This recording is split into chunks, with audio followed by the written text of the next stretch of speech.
Mic check.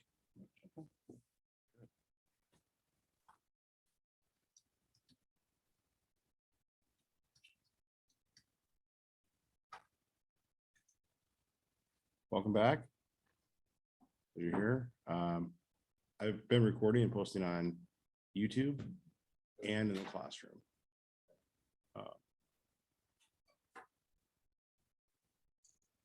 Like I was telling Ilona and everybody else, if you all get stuck, just talk to me all before we get to the end of the class, and I'll make time for you face to face, Zoom, whatever you all need. I just need to know, and I'll work it around schedules that work for everybody.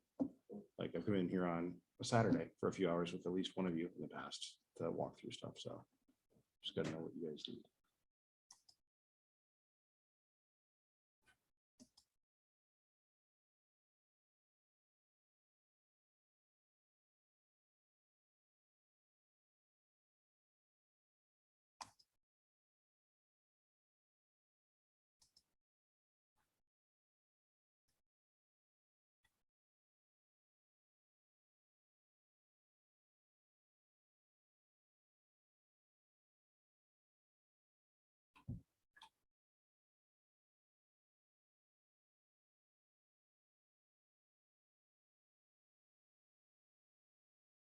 Like this is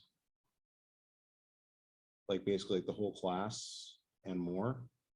I would stop around chapter 12, and then from about here all the way to here is what we've done so far. I think there's only one day I didn't record. So and that's in the announcements under, it's like I can move the YouTube link up actually. Right there in the announcements. They're supposed to work though right here. Was it telling you, Ilona, that it's like locked or something, or is it want a code or something? No, for the lecture recordings. YouTube one should just be public. That should just work because it's just whatever we talked about. But you click on the, make sure you click on the first one. Well, I'll move this one, like this is probably in the way, so let's move this like out of here so you don't see it. In fact, we can make that. You want lecture recordings 2022 on the top left there, and then you should have in basically reverse chronological order everything we've done in class through Monday. It just says this recording does not exist. So that's why I wanted to ask you what is going on YouTube instead. I'll probably just go on YouTube instead. I can play it on the back end. Those should, that's like on my side, that's like a third party thing where I upload files to DoPage and then I bring them in through Blackboard. So maybe that thing broke. They're not telling us. Oh. Okay. Well, YouTube could work. I mean, whatever works. Class like this, the biggest thing is communicate, you know. Like attendance, like I said, it's not tied to your grade or anything, just to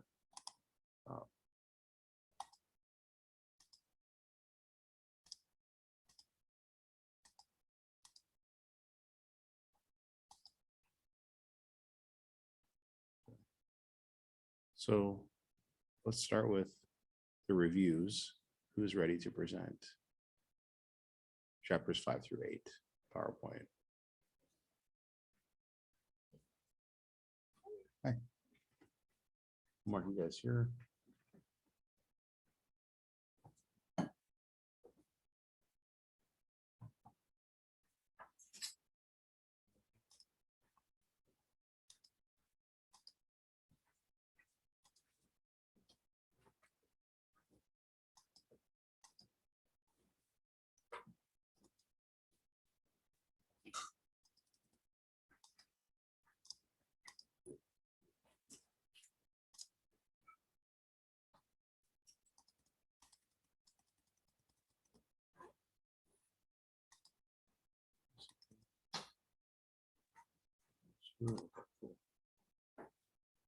All right, so hopefully a good chunk of you have presentations. Now there's a few more of you here, chapters 5 through 8.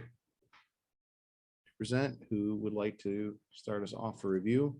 Or should I randomly pick somebody? Okay, that's cool. I'm gonna try to put that on both of the computers then, just a second.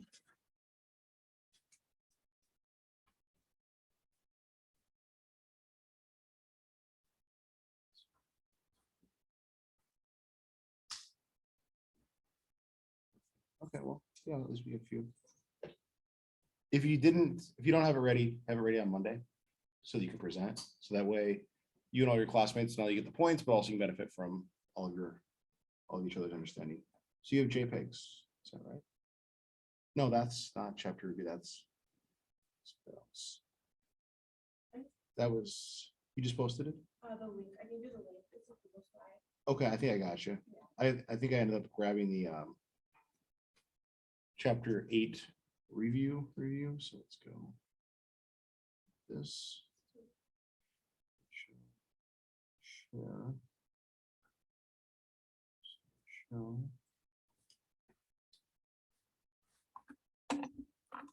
When is exam 2 due? Exam 2 Wednesday of next week by midnight. Give us time. I put it on both computers, so if you remember, just scroll on Okay. both. Awesome. If you don't sweat it. And 100% yours. There's the mouse. Here's the mouse. Thank you. Yep.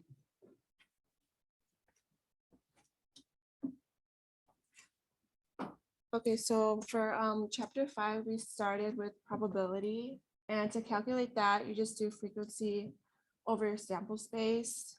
But there's 2 rules to remember, and that it varies between 0 and 1. 0 meaning that there's really no probability. And the closer you get to 1, the more probable the occurrence of an event is.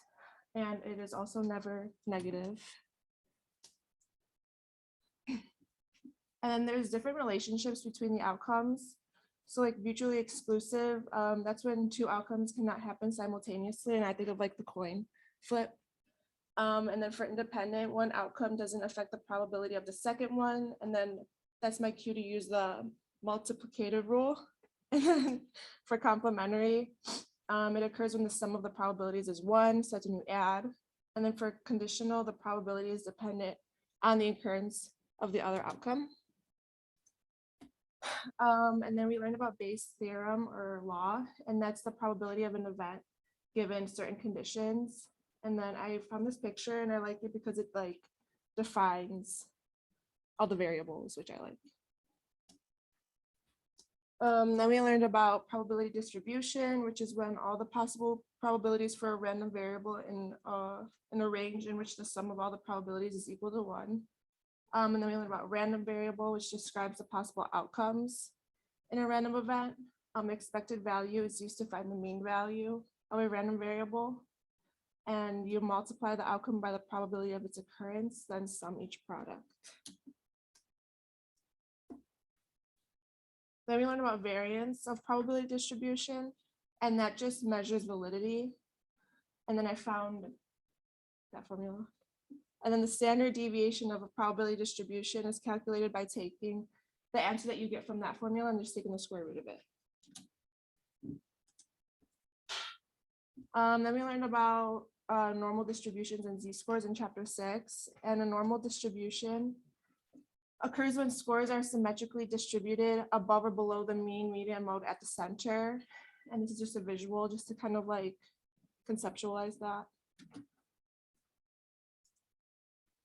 Then we learned about z-scores. I love z-scores. I just like plugging in like the numbers that you find. So for the population of z-scores, you would use that formula. And then for a sample of z-score, or for a sample of scores, you would use the x minus m over the standard deviation. And then I just made like a little code, kind of like understanding what we're looking at when we're finding, when we're looking at like column A, column B, and column C in appendix C. So like column A just lists the z-scores, column B lists the area between a z-score and the mean, and then column C lists the area from a z-score toward the tail. So then for proportions, to locate a proportion, you first have to transform the raw score to a z-score using the formula that we previously discussed. And then after that, you locate the corresponding proportion in the table. For computing the normal approximation to binomial distribution, it's just a 5-step process. So you check for normality, then you compute the mean and the standard deviation. You find the real limits. You locate the z-score for each limit, and that's when you can find the proportion. And then we moved on to chapter 7, which talked about sampling distributions, which is just all the possible sample means or variables or variances in a distribution. Sample mean characteristics, it is an unbiased estimator. It follows the central limit theorem and it has minimum variance. And that's the formula for the variance of the sampling distribution of sample means. And then the standard area is just the square root of that answer, basically.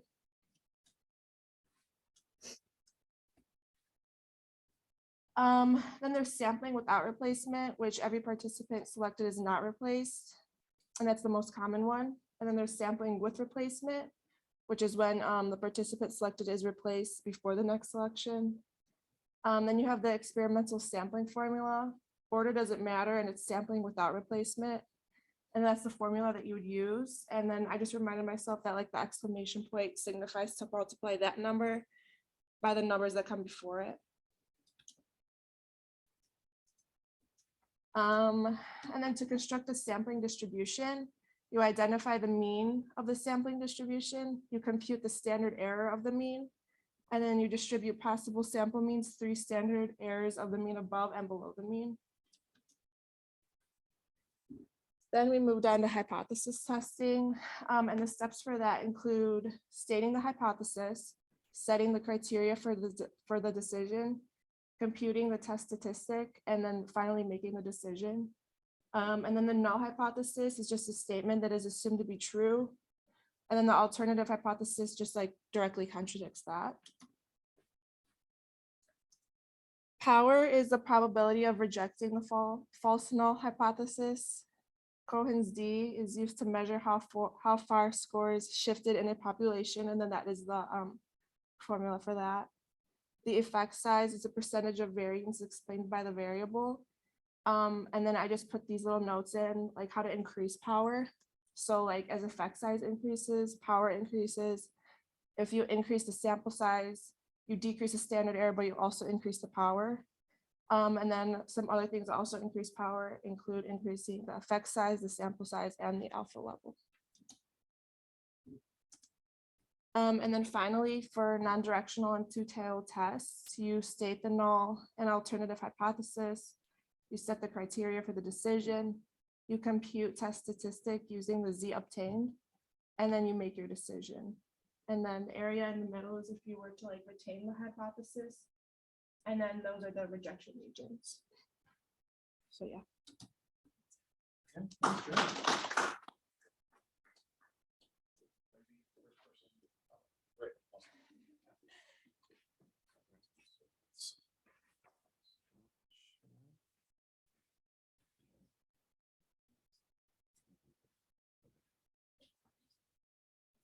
Who would like to go next? Who's ready to present today?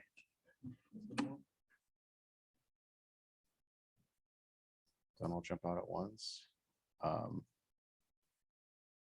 Annie, Katie, Colleen, Nick.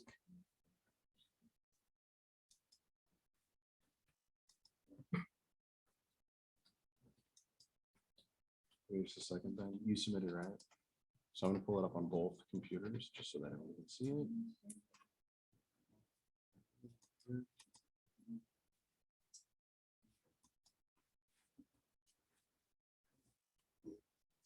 Yes.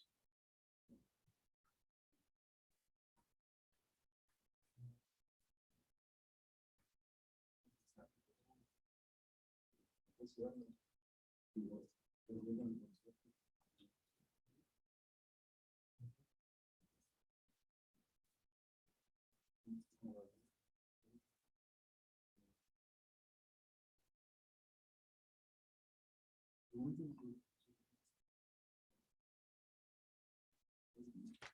don't know why we have to verify Microsoft. It seems kind of.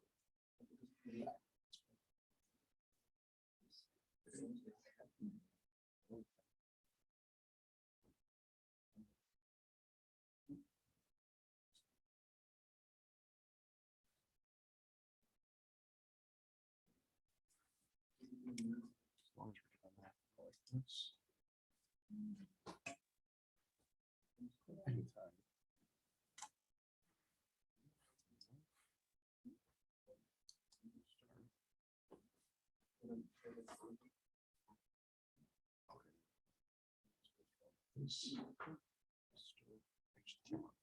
Just trying to make sure that we have. Slideshow. Slideshow.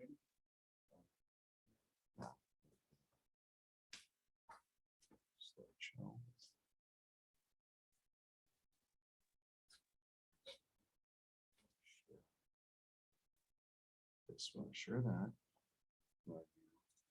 Play from that slide. So if you remember to hit the down arrow, that would be awesome. Okay, in chapter 5, we learned probability, and the formula up there is listed there. So P symbolizes the frequency of time an outcome occurs. And as we know, probability varies between 0 and 1. It can be written as a fraction, decimal, percent, or portion. It can never be negative, otherwise it's meaningless. And then an example, if we select a population of 350 people, we want 100 who are children. The probability of selecting a child is about 0.28 because we divide the 100 by 350 and we get the probability there. Same thing as if we want to decide what's the probability of rolling a 5 on the dice, and it's 1 out of 6, so 0.16. Probability and relative frequency. We know that relative frequency is an outcome and the probability of observing that outcome. So the first step is distribute the frequencies. So if you want to select, a boy from a population of 4 boys or 3 girls, and then we do the sum of the frequencies, which equal the sample space. So here we have boys are 4 and then girls 3. So chance of selecting, the total sample space is 7. So if we do 4 out of 7, it's 0.57. If we do 3 out of 7, it's 3.7, but they equal 1. So we learned independent outcomes and mutually exclusive. And with independent outcomes, which we know the outcome does not affect the probability of the second outcome, we use the multiplication rule. And then there's the formula. And then mutually exclusive is when 2 outcomes cannot occur together, which heads and tails scenario. It's one or the other, but not both. And then those are the formulas at the bottom there. Same with conditional outcomes. The probability of one outcome is dependent on an occurrence of the other outcome. So we can say, we have 3 marbles, red, blue, and green from a bag. What is the probability of drawing a red marble after already drawing a blue one? And then if we select 1 out of 3 for blue, it's about 0.33, which leaves us 1 out of 2 chance of drawing red because they're still red and green, which is 0.50. If you multiply them together, then the percentage of selecting red after blue is about 16.5%. And then complementary outcomes, it's when the sum of the probabilities is equal to 1. It's the probability of something happening versus not happening. So you could say the probability of rolling a 6 versus not getting a 6. So 1 out of 6 is 0.16, and then if it's like the other chances of not rolling a 6 is 5 out of 6. So if you add them together, they equal 1 or 100%. And then we learned Bayer's theorem, which the bottom here, which relates to conditional and unconditional probabilities of 2 conditional outcomes. And then probability distribution, we learned the random variable, which is obtained or measured,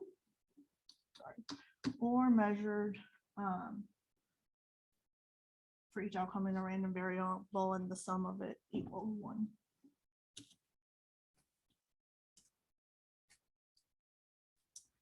The mean of a probability, the expected value, and there's a symbol for mean. We multiply each possible outcome by x, by the probability of its occurrence, and then the sum is at the bottom here. Variance, I put the symbol next to it to help me remember what's what here. So variance is there, and then standard deviation. which we measure the variability for the average squared distance, the outcome for given random variable. So we have the formula for variance there and then standard deviation. And then the binomial distribution, probabilities for each outcome of a random variable. And then there's the symbols there for each. So there's a symbol for variance and then standard deviation. And then Q is the probability of complementary binomial outcomes. And then P and Q are complementary outcomes. And then chapter 6, normal distribution, which we know is a symmetrical bell-shaped curve there, which is below the mean, above the mean, medium, and mode. And then the steps are listed here in regards to normal distribution. Mathematically defined, it's theoretical behavior data typically approximates a normal distribution. The mean, the median, mode are all located in the 50th percentile. It's symmetrical. It can mean any value. And then the standard deviation can equal any positive value or not vary. So it could equal 0. Again, it's meaningless if it's negative. And then it's equal to 1.0. And then 50% of all data fall below and above B. And then we use the unit normal table for the probability distribution to find the z-scores listed. B is the area between a z-score and a mean. So it's like the score that moves away from the mean and increases closer to 0.500 towards the total area above the mean. And then column C is the z-score towards the tail. It increases and moves closer to the tail. The score decreases closer to 0.000. And then we use standard normal deviation, positive or negative. The score on the x-axis are the z-scores. And then +1 is usually above the mean, -1 is below. And then we do to locate the proportion. We transform the raw score, which is x, into a z-score. And then we locate it on the unit table, which we did in practice. So these are just some examples of above the mean, below the mean, between two values in the book as well to find the z-scores.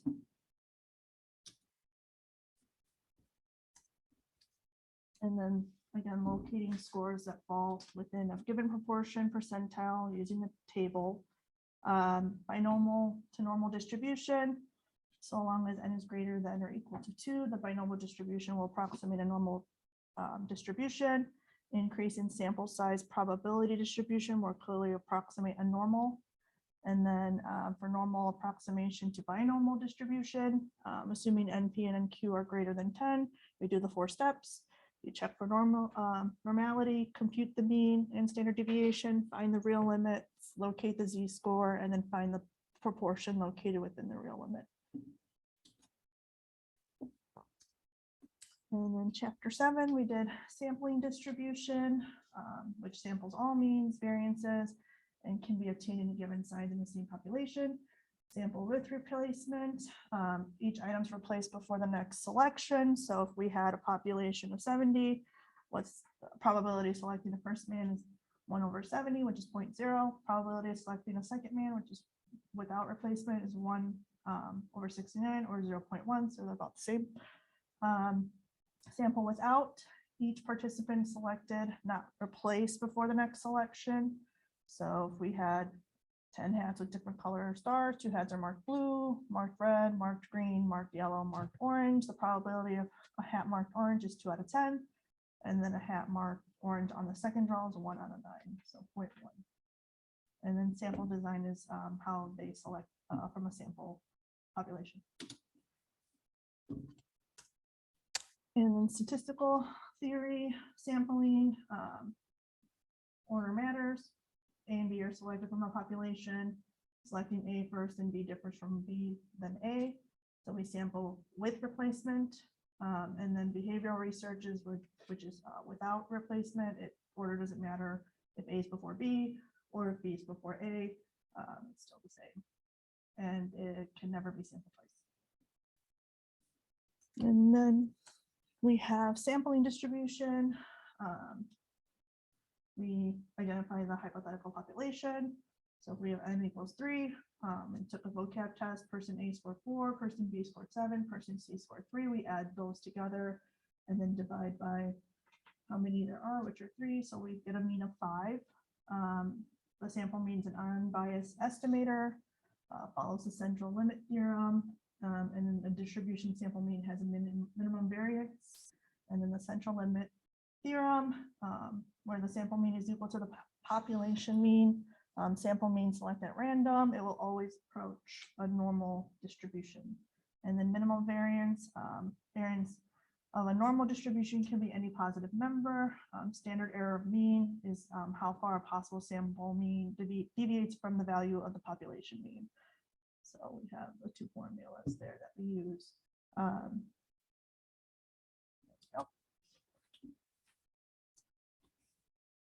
And then the variance and unbiased estimator, you know, in the book, it kind of gives a really good example here in regards to the sample size and then the population, in which we take each and, you know, square root each of the scores there to create like the sum of the mean there. And then a sample variance is an unbiased estimator. Sample variance is equal to the population variance when we divide by the degree of freedom. And then a distribution of sample variances follows skewed distribution rules. So if we approach a positively skewed distribution, and then sample variance has no minimum variance.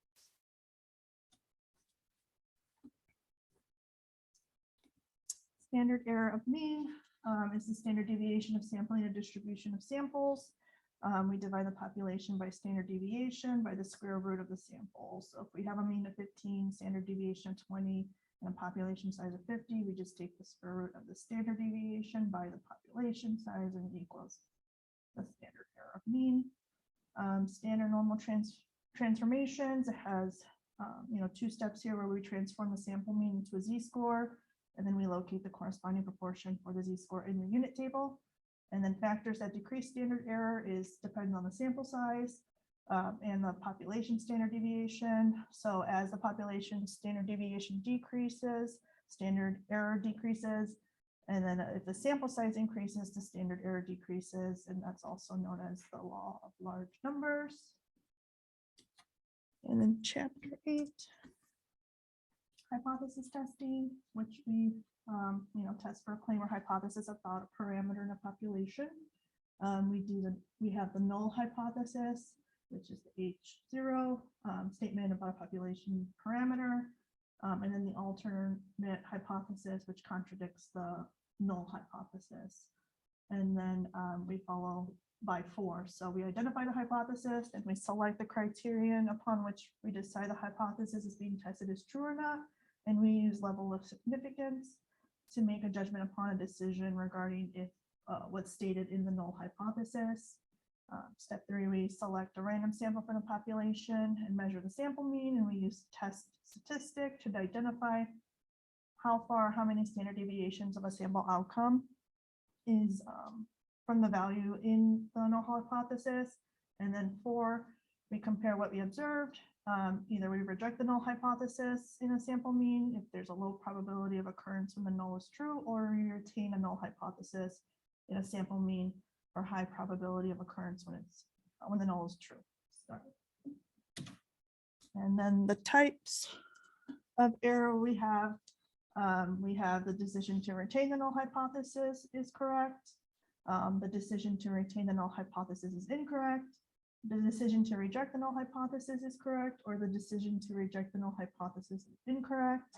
If we retain the null, it can be correct or incorrect, and then the correct decision is called null result or null finding. If we have an incorrect retain the null hypothesis, it's usually a type 2 error or beta error, where the false negative finding, we say that retaining the null is false. And then rejecting the null hypothesis can be either true or incorrect. If it's incorrect to reject the true null, then it's false positive. It's a type 1 error. And then we can control the type 1 error with alpha level. And then if it's correct, the null hypothesis false when indeed false, this decision is called power. And then we have 2 different testing, and I used the example in the worksheet because I thought that was really helpful in learning how to figure out the difference between the two. In a non-directional two-tailed test, it's not equal to the null hypothesis, and then places level significance in both tails. And the example I used was one of from the book there, where because it's two tails, we have to divide the level of significance by 2, which we get 0.250 for each tail. So then we look in the book for the score there, which is between 1.96 and -1.96. And then we do the standard error. And then we use the z-statistic formula to find how far it is from the standard error there. So 7.09 there. And then the same in the directional one-tail test. We use greater than or less than, and it falls in the upper tail. And we find the z-scores. The probability is 0.0500. We don't have to divide with this one, but it's between 1.64 and 1.65 on the z-score, which sums it up to 1.645. And then I use an example in the book or in the worksheet there, but I switched the numbers and I got 4.03 is greater than the critical value for mine. And then effect size. Of size of effect in the population, which allows researchers to describe how far scores shifted in the population. It's the percentage of variance explained by the variable, and Cohen's D measures this number of standard deviation effects shifted above or below the population mean, and then the formula is there below. And the last slide is just effect size, power, and sample size in alpha. So as the effect size increases, power increases. If the sample size increases, standard deviation or standard error decreases, which also increases power. And then the larger rejection region, the greater the likelihood of rejecting null hypothesis, and then the greater the power will be. And then for increasing power, decrease beta, standard deviation, standard error. Decreasing beta error increases power, and then decreasing the population standard deviation and standard error will also increase power. That's it.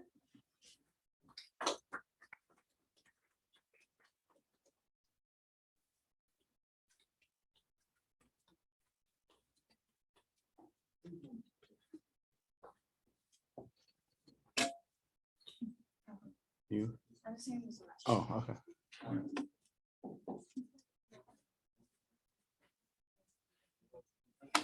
All right, who would like to go next? That's ready to go.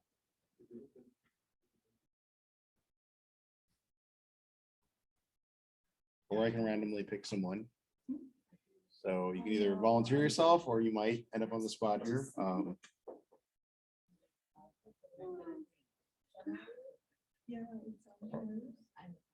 Oh, what? No, I don't have a decision tree. No. Could probably do that.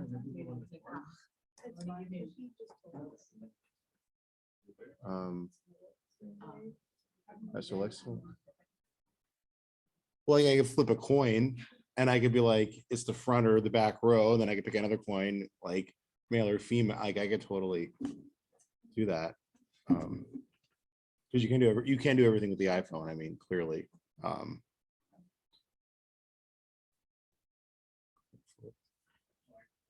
Okay, so I really don't have to do a coin flip. Okay, because like I was really gonna do one if we needed to. Going on, I'm gonna just in right there. I'm just gonna pull it up on both. If you can remember to scroll, that would be helpful because I'm trying to keep a sense of this for everybody. Such just a second.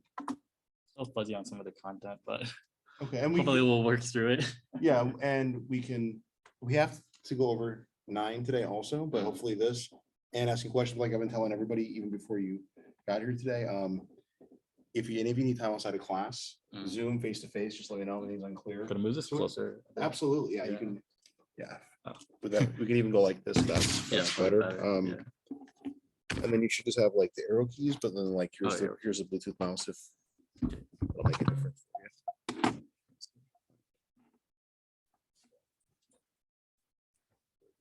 Yeah, got it. So. cool. Alright.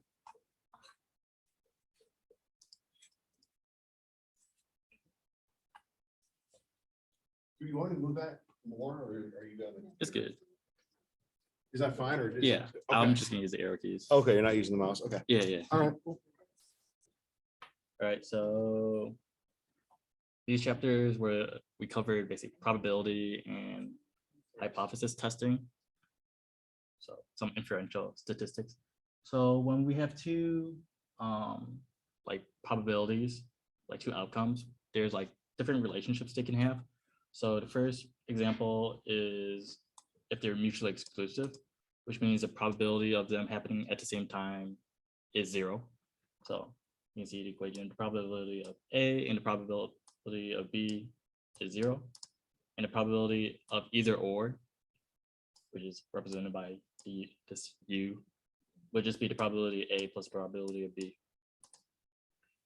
The next relationship they could have is it could be independent, which means that the probability of one event doesn't affect the probability of the other. So if you wanted the probability of both of them happening, you just multiply their probabilities. And if you wanted the probability of either or, you just add them up and subtract by the probability of both of them happening. Complementary just means that the probability of one event plus the probability of the other event adds up to 1. So that's like flipping a coin, like heads or tails. And conditional probability is saying the probability of event A happening given that event B already happened. So that would equal the probability of both of them happening divided by the probability of B happening, because B already happened. So it's the probability of both of them happening. Yeah. So remembering this formula for conditional probability, we can derive Bayes' theorem. So if you look here, this is the conditional probability formula, and we just take the conditional probability for both of them because we want to relate them. And you can see here the term, this term, the probability of both of them happening is the same for both of these equations. And you just do some, like you just move this over on both sides, and you can see that they're both equal. Like we set them equal to the similar terms, and then we're given this, and then you can just divide the probability of one of them over to get the normal Bayes theorem. So the Bayes theorem just relates the conditional probability of one to the conditional probability of the other. It's like I would just plug and chug.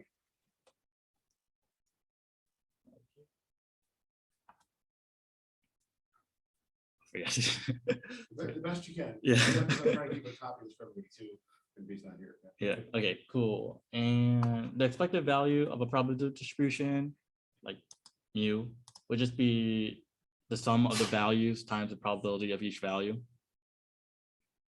And the variance and standard deviation, so standard deviation's sigma, and variance is just sigma squared. And yeah, to calculate the variance, it's just the sum of like the values minus the mean squared times probability. And if you take the standard deviation, that's just the standard, or if you take the square root, that's the standard deviation. All right, and normal distribution. So a normal distribution is, as you can see in this picture, is either, you can also call it Gaussian or bell-shaped, and you can see the mean's in the middle, and half of the data is on one side and half the data is on the other side. And the mean, median, mode are all in the middle right here. So it's nice, nice and perfect. And you have about 70% is within one standard deviation, and like 95% within 2 standard deviations. So you can see it's like mostly concentrated in the middle. Yeah, and the area under the curve is 1. If there's anything else. Let's see. Yeah, so one of the things with normal distributions is you can calculate a z-score. So the point of calculating a z-score is basically like a z-score is when you're converting any normal distribution into like the a normal distribution where the mean is at 0 and the standard deviation is 1. So the reason you want to do that is because they already computed a whole table of z-scores and their listed associated probabilities. So it's just a quick way of referencing or doing calculations without actually doing it by hand. You can just use a table. To calculate the z-score, you just take the value and subtract by the mean and divide by the standard deviation. So you can see this way you're taking like whatever score you have and subtracting by the mean causes the mean to go to 0, and just dividing by the standard deviation is like making this the standard deviation 1 because you're dividing it. Basically normalize. Yeah, you're normalizing. It, is what's Yeah. happening. So that it basically becomes a standard deviation, so you can compare against the other one. Yeah, you got the idea. Yeah, I didn't want because I was saying, oh, you're normalizing for the normal distribution. I thought it was You're funny. making it, you're normalizing it by changing the z-score into a standard deviation, like comparing it against like your, for example, like your z obtained values or z statistic. But you're on point, just Yeah. it's normal to standard deviation, probably an easier way to like say it, but yeah, that's the Yeah, idea. yeah. And yeah, binomial distributions. So this is like when like there's two outcomes, so that's why it's binomial, like either like heads or tails, as an example. So n is a number of times you're doing it, and p is a probability. Q would be 1 minus p. I don't have the Q here, but you get the picture. So yeah, the mean would just be the mean or average value, or effective value would be the number of samples times the probability. The variance is n times p times q, and standard deviation is just the square root of the variance.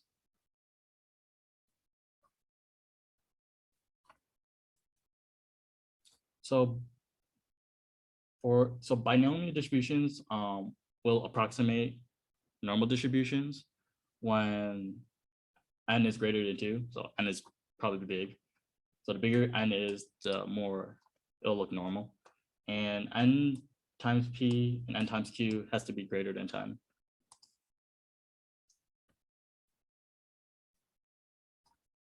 All right. Next we're going to talk about sampling. So this is getting more into like inferential statistics. So when you're sampling, you're taking some data from a population, and usually we would want the sampling to be random because it will eliminate bias. And you can sample without replacement or with replacement. So without replacement is when you take like a participant or like a data point and you like don't put it back into a population, you like keep it off to the side. And with replacement is that you just like shove it back in. And you also have to ask if order matters. So like ABC, so if like that would be like if ABC is equal to CBA, so will you treat them as different entities or the same? So there's two types of samplings we went over. So theoretical sampling is when the order does matter and you're sampling with replacement. So the total number of samples possible would be, so n, this big N is the number in the population, and this small n is the size of your sample. So how many you're taking out for the population. So it's big, so the number in the population to the number of samples.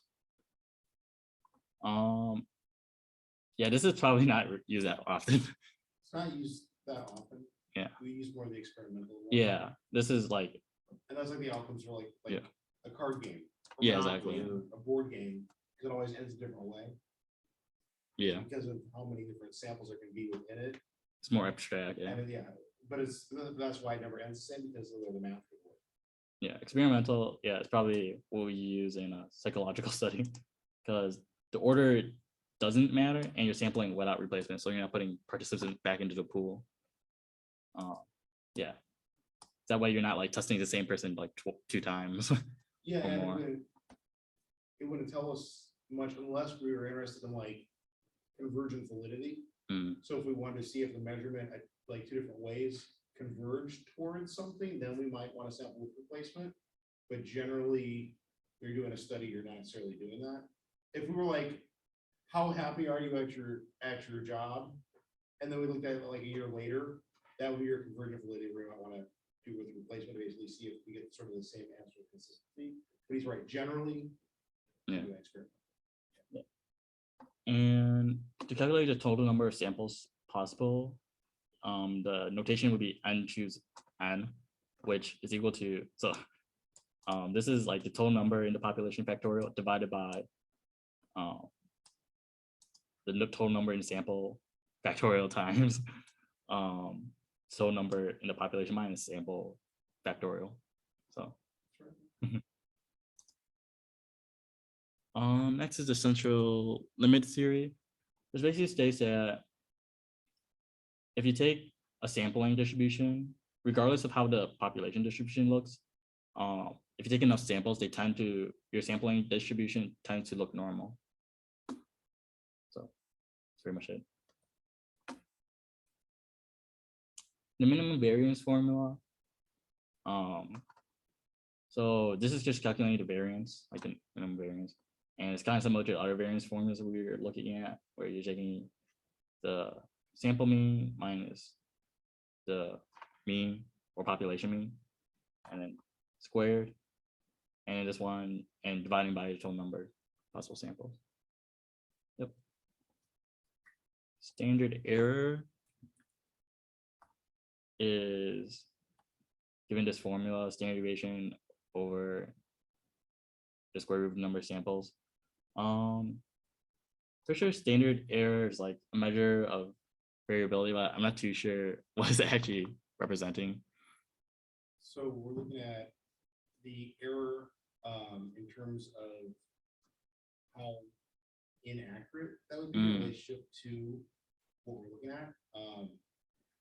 So Yeah. explain that.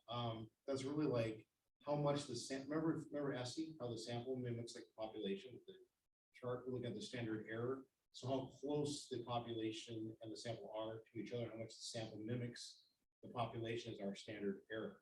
If it's really high, it's really far away. If it's lower, it's much closer. Okay, that's helpful Yeah. for everybody. Makes more sense. Yeah. Okay, and finally we get to hypothesis testing. Fun part. So there's 4 steps we went over. So first step is that you want to set the null hypothesis. Yeah, you want to set the null hypothesis, which I represent HO, and the alternative hypothesis. Here's HA. Usually there's just one, but I guess there could be more.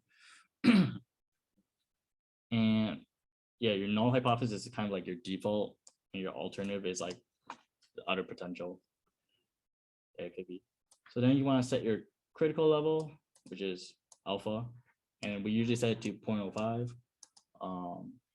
So the alpha is basically like what you're comparing, like I don't know if I can explain this right, but it's like your probability. Today's the probability you would need that the probability that like you wouldn't reject or the probability that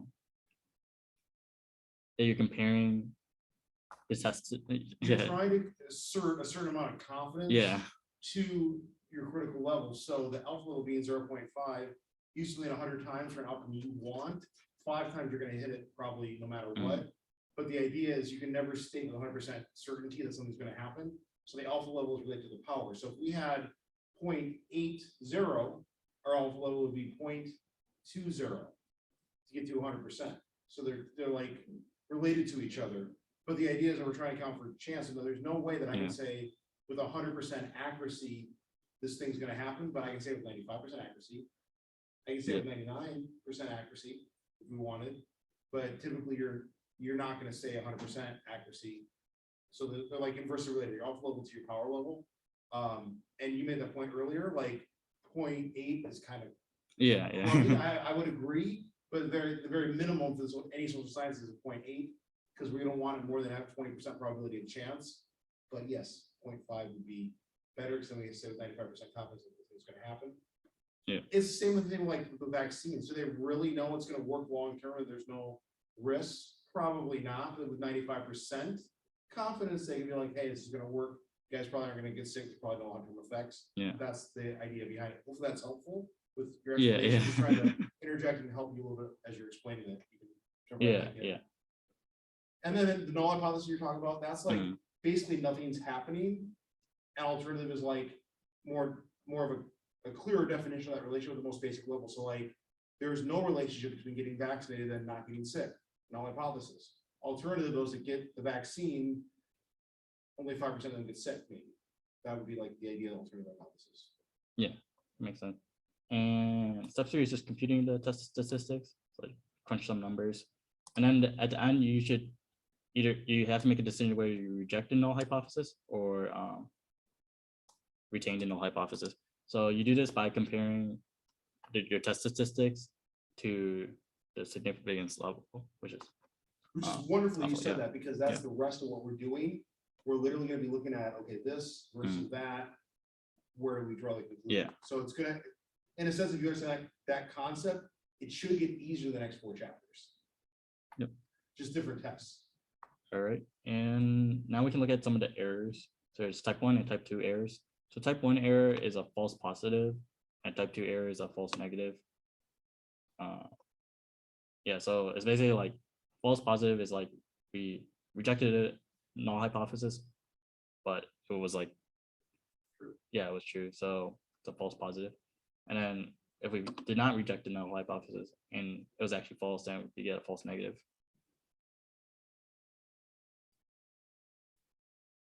So for z-tests, they can either be two-tailed or one-tailed. So the tails is like referring to a normal distribution, so the tails are each end. So in a two-tailed, you're just saying that the alternative hypothesis does not equal to null hypothesis. So you're looking at both ends of the tails. In a one-tailed test, you're only looking at one side. So either the alternative is greater than the null or less, like a lot less than the null. So you can use one-tailed if you're very confident that it's only in one direction, or else you would just you would probably want to use two-tailed. So power, kind of talking about what before, like power is a probability of rejecting a false hypothesis, a false null hypothesis.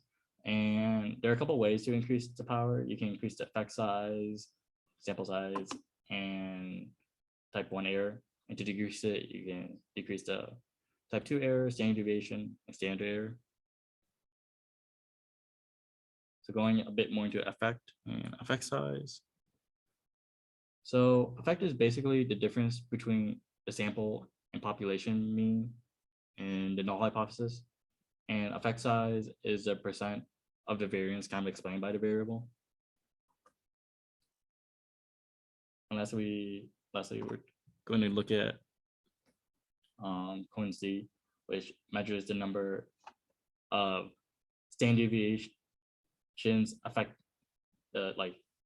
shifted from the population mean, so like either lower or much higher, and it's calculated with this formula. So the mean mean minus population mean divided by standard deviation.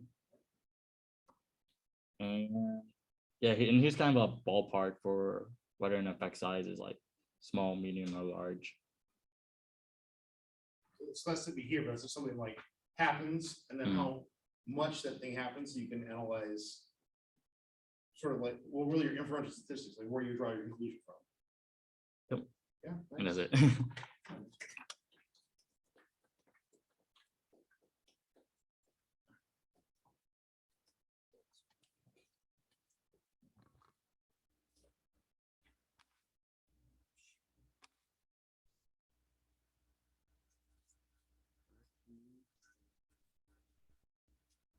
So I think we definitely have. So I think the last one left.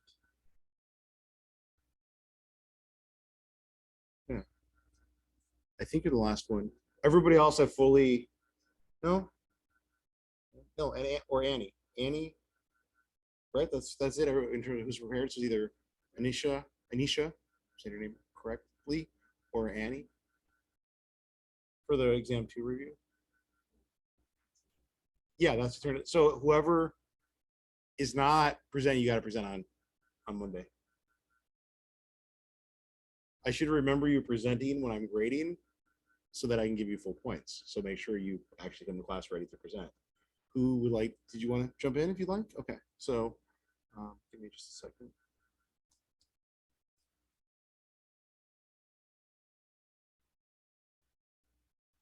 Just gonna try to set this up. That's okay. That's 100% okay. It's because we're dealing with rote learning. So, but does it make sense in your head? Okay, kind of. That's okay. Because we're working with. Yeah, that's totally okay. Because we're working with rote learning here, so.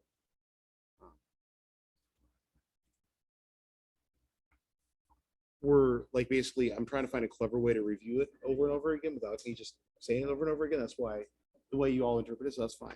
Like if you have like more storytelling or something, that's 100%. That's what was that? That's okay. You've all been peer your colleagues, and we're on your side here. You're not like presenting in front of a group of strangers or people that are like if I'm jumping in, I'm just trying to help things be clear for everybody. Like you're not in trouble if I'm like, hey, think about this or that. Like at the end of the day, it's about just the community we're building. So breathe. If you need help, let me know. I'll try to keep full screens if we can. Okay. So just click for the recording. So what's the arrow?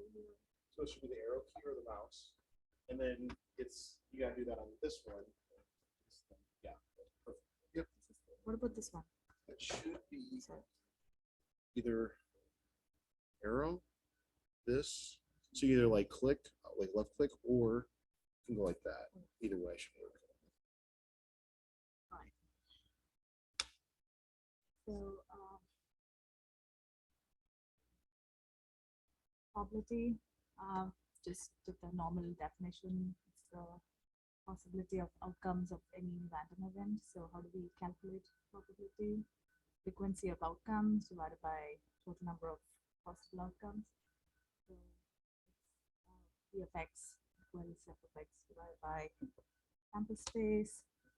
Probability varies between 0 and 1. It can be written as fraction, decimal, percentage, or proportion. And the value is closer to 1, the probability is more probable. And value is closer to 0, it's more improbable. That's never negative.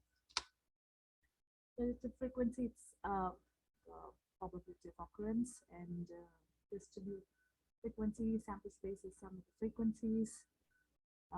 Distributed relative frequency reflects the probability for each outcome in distribution. So there's multiple outcomes.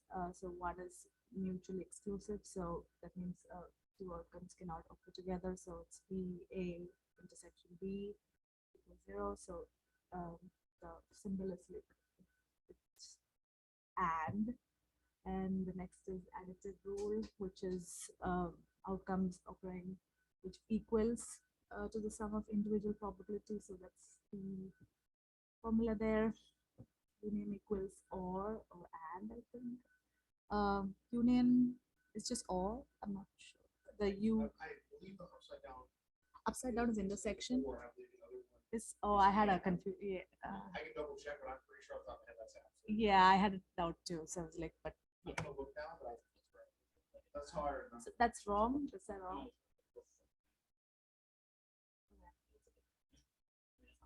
Oh, okay. So this is the union or yeah. Okay. So I think I had a doubt with that. Okay.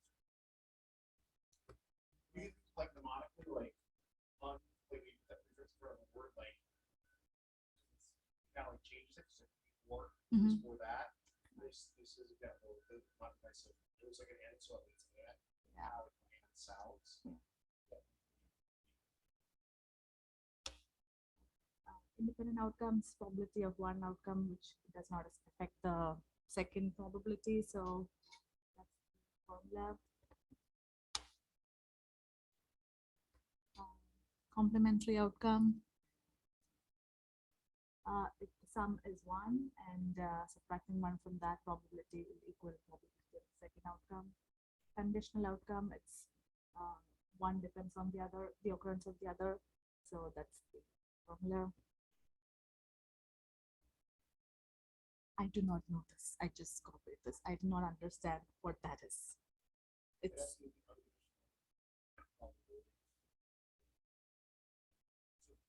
Conditional probability by another probability is probability times probability divided by initial probability. That's what it is.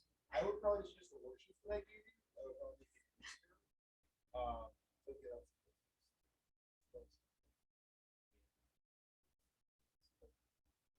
yeah. So I was doing it yesterday night, so it didn't get it. I didn't look at the worksheets yesterday. So The unconditional means something is not driving it. okay. So it's like it's more random. A conditional probability is if this happens, Okay. this will happen. So like, you're gonna go to a job interview, you show up, Mhm. you might get the job. Conditional outcome. Unconditional outcome, they call you and they say, start working for us. You're like, I didn't do anything for this job. You know, conditional, right? That makes sense. Probability distribution, random variable, it's measured or obtained, describes the outcomes that affect experiment, and the sum is 1. Mean of probability, expected value is the mean is average outcome, and it's denoted by mu. Multiply each possible outcome x by probability p, so the sum is sigma xp. And expected outcome is sum of the products of each random outcome multiplied by probability of occurrence. Next is variance and standard deviation. It's used to determine distribution of outcomes for random variable. And variance of probability distribution is put in that way, sigma square. So sigma square equals minus mu square multiplied by it measure standard deviation of probability distribution is square root of variance, and it measures measure of variability.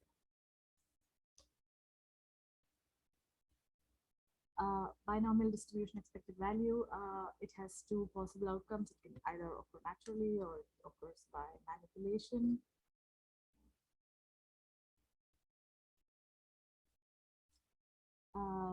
Mean is probability of outcome of interest P, mu equals NP, N is the sample size, random variable observed, and P is a probability.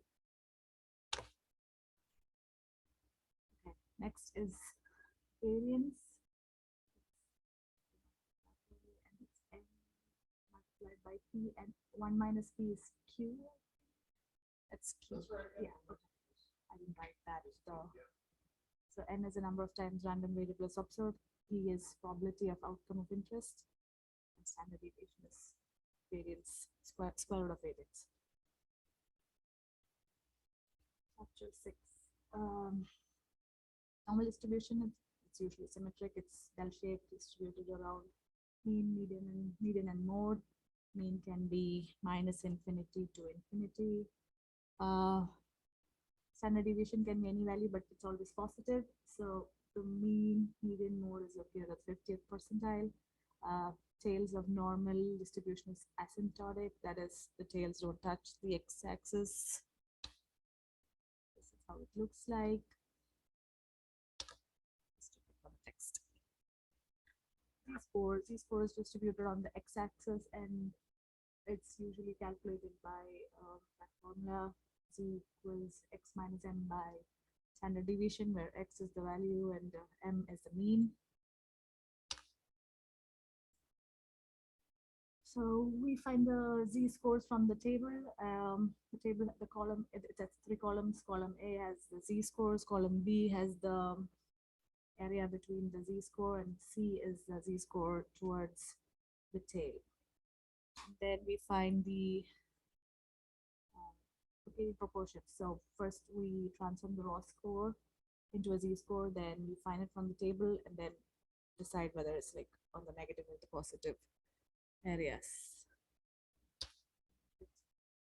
Seventh chapter, probability and sampling distribution. That's inferential statistics, sampling distributions. We select sample of data from larger population, national mean, variance in sample to gauge value for mean, variance in population.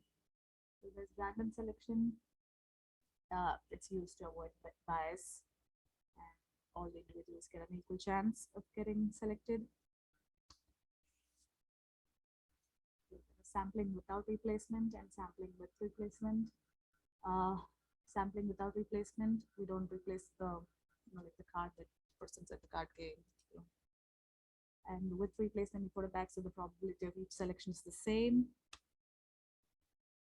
So there is two strategies. One is theoretical sampling, where the order matters, and sampling is with replacement, so it's calculated by a formula, and experimental is without replacement, and the order doesn't matter. It's n factorial by small n factorial multiplied by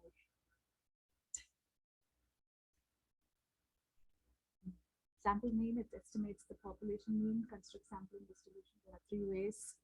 One is unbiased estimator, central limit theorem, and minimum variance. So unbiased, randomly selected sample equals the value of proportion, population parameter. So m equals sigma x by n.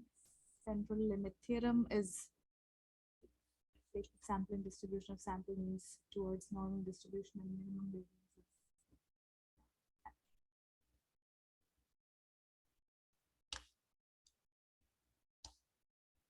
okay. Why do we test hypothesis? To test claims or ideas about groups of population. 4 steps of hypothesis. One is state if it's a null hypothesis HO or alternate hypothesis HA. We set the critical level, so it's basically alpha, and test statistics and make a decision whether to accept or retain a null hypothesis. This is from the text. I just put it there so that I remember the symbols, otherwise I'll forget, because it's kind of confusing. So mean, population mean is mu, and variance is sigma square, standard deviation sigma. So I just put it so that I remember. So errors. Type 1 or alpha, it states the level of significance. It also allows it still decide to reject null hypothesis. Type 2 is also called a beta error. It's decision to retain null hypothesis. And type 3 is when the rejection region is in the wrong tail. Alpha is type 1 error by stating level of significance, and power is probability of rejecting false null hypothesis. One sample z-test is used to test hypotheses concerning mean and single population with a known variance, and non-directional is two-tailed test H1. It's not equal. One-tailed is H1 is greater than or H1 is less than. It's for an upper tail critical test where H1, I think H1 is, what they're saying is H1 is the alternate. Each one's open. Yeah. HO is null. Null. Yeah. Okay. Sort of So. like 0 means no relationship. Mhm. 1 means something's going on. Okay. So yeah, you can. So the upper tail is H1, so alternate is greater than the null hypothesis, and the lower level of significance placed in the lower tail. So basically, alternate is less than the null hypothesis. It's more sensitive. So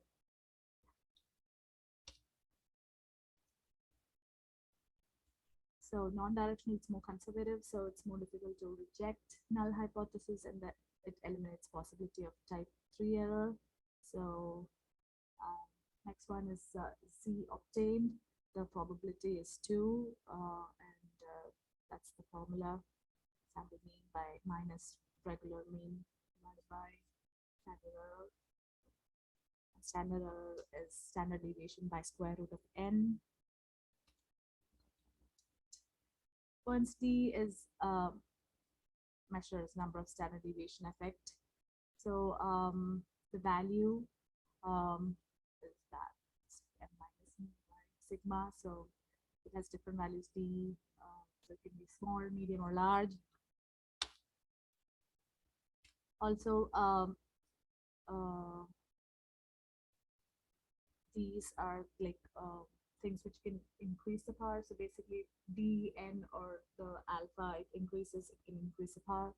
And if type 2 error or standard deviation of standard error decreases, basically it increases the power. And the end. Thank you.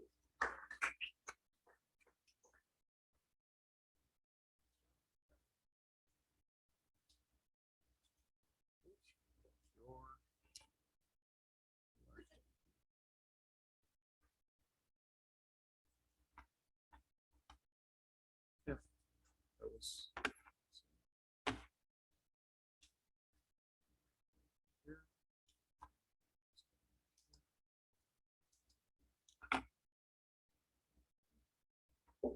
Oh, yeah, that's fine. Yeah, I just. There's a lot of background.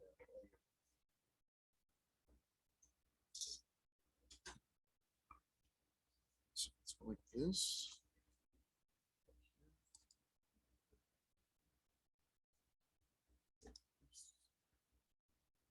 Let's go like this. That.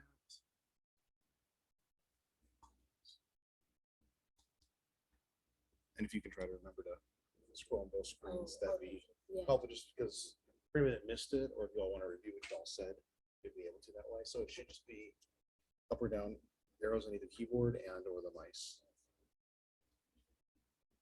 And then I think if you want to zoom in, you can. If you're trying to show us when we get time, that's up to you. Whatever works the best for. Yeah, so that's kind of like full screen. Yeah, that's like full screen, and I'm sure it's probably the same here. It might not be the same here because it's. I don't actually feel like it would go like this, maybe.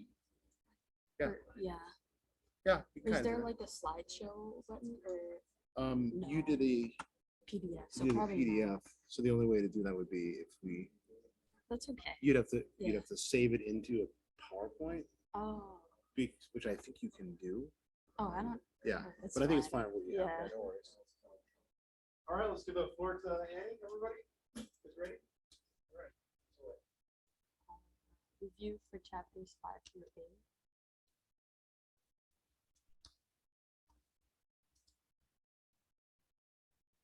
Chapter 5. And there's two probably that one of these out.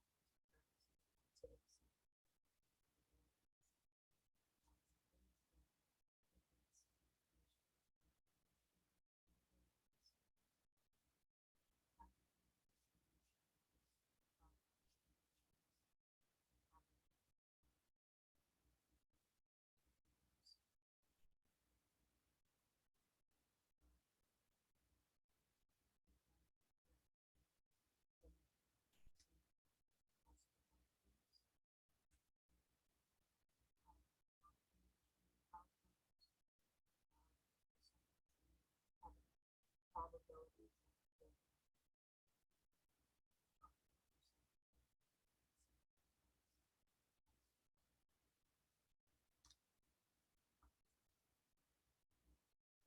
Conditional is where one outcome is dependent on the other.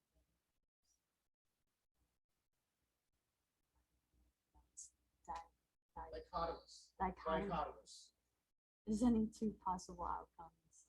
The expected value is given average expected outcome. Fixed event is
One size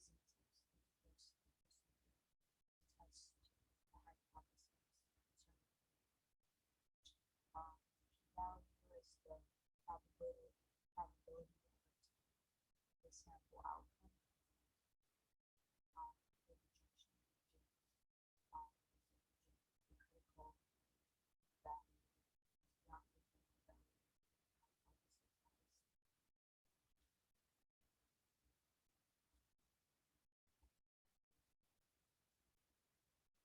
When the value of a test is rejection reason, we decide to reject the null hypothesis. Um, the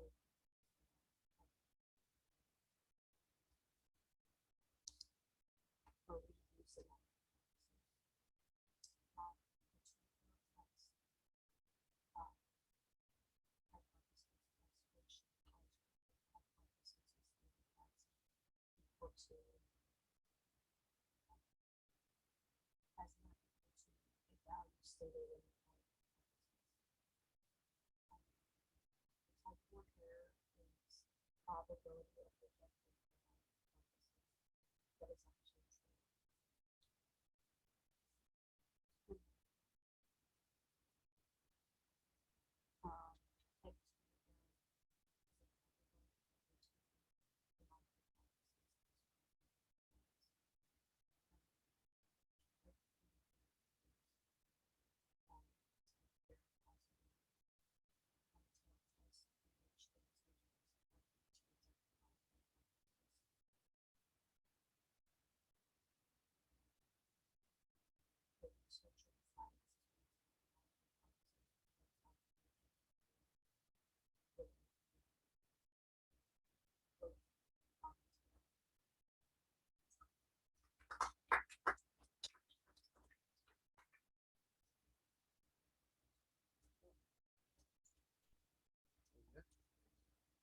Okay, so our next thing would be, I think that's anybody that was ready to present today that I've missed. Fully expect you to go on Monday if you're not ready today. And you won't get all the points if you don't. Like, you can get points for the review, but I want you all to present so you all benefit from that. What we should really do is, the last part, SPSS. If there's any questions on chapter 8, I can certainly take those, but we definitely need to do chapter 9 this class period, chapter 10 the next 11, 12, and then review. What do you need? Yeah.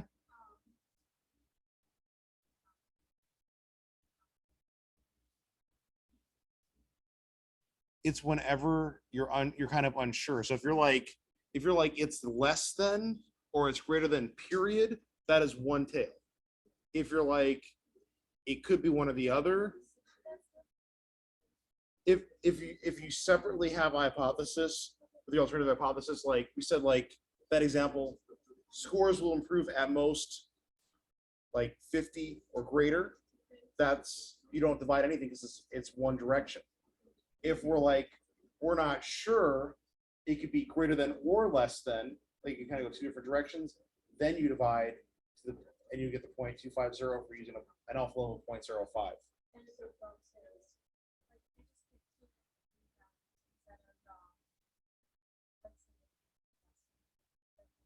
Greater than or less than two tail. No, if they don't say that. Like, because I think on the front, it just said like, this mean was 77.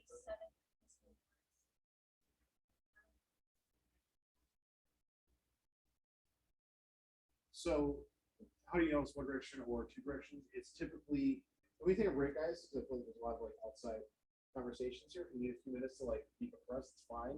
But I want to make sure we can all hear Amy's question and so I can answer it. So two-tailed or directional. Typically directional is when the alternative hypothesis is basically we're only looking for one thing to happen.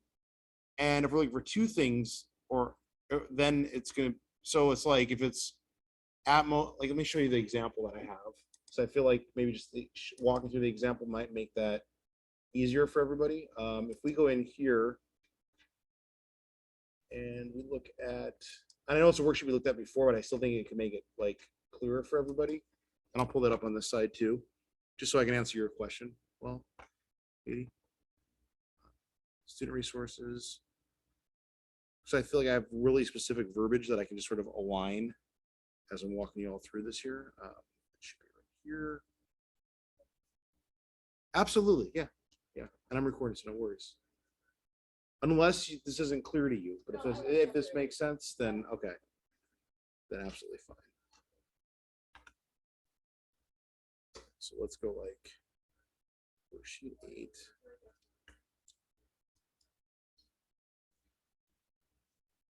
8.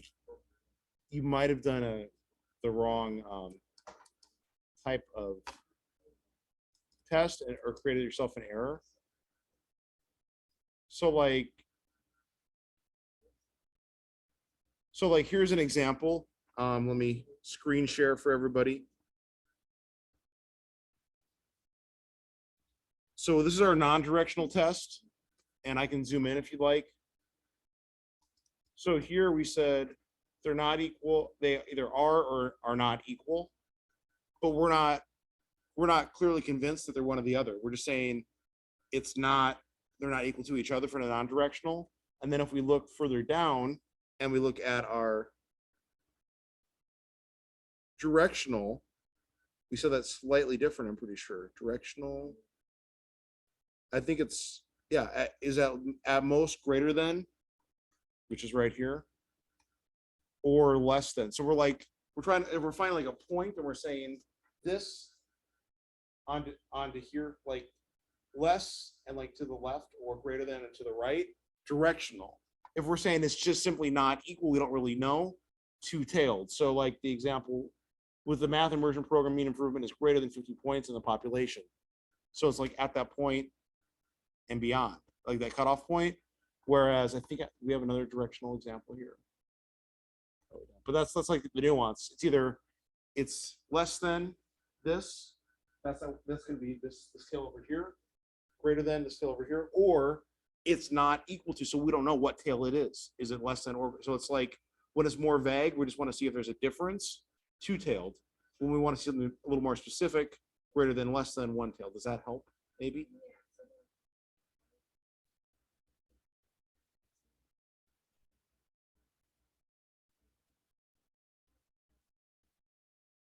Region. Yeah, and then your Z obtained value against your Z score would tell you what side of that you're looking at on your. Does that make sense? Should I draw that? Or does that make sense?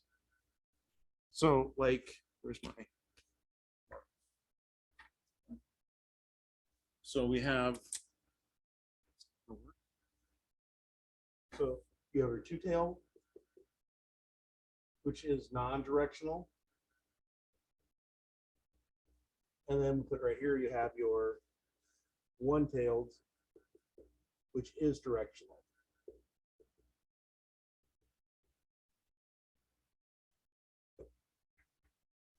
So we either want to know, is it not equal to? Because that's not clear. Over here, if it's one-tailed, it's going to be greater than or less than like a certain point. And that's going to tell us what tail, and then obviously we always compare our Z obtained value versus our Z statistic. And that is what's going to shape the cutoff region. Which is always going to be at that point or more, depending on what type of tail we're using. And then the values would be, if it was less than, you're going to look for like a negative Z-score. If it's more than, you're going to look for like a greater Z-score. And then this is where we retain, and then this is where we reject. So you either reject or retain the null hypothesis. Does that help or make sense?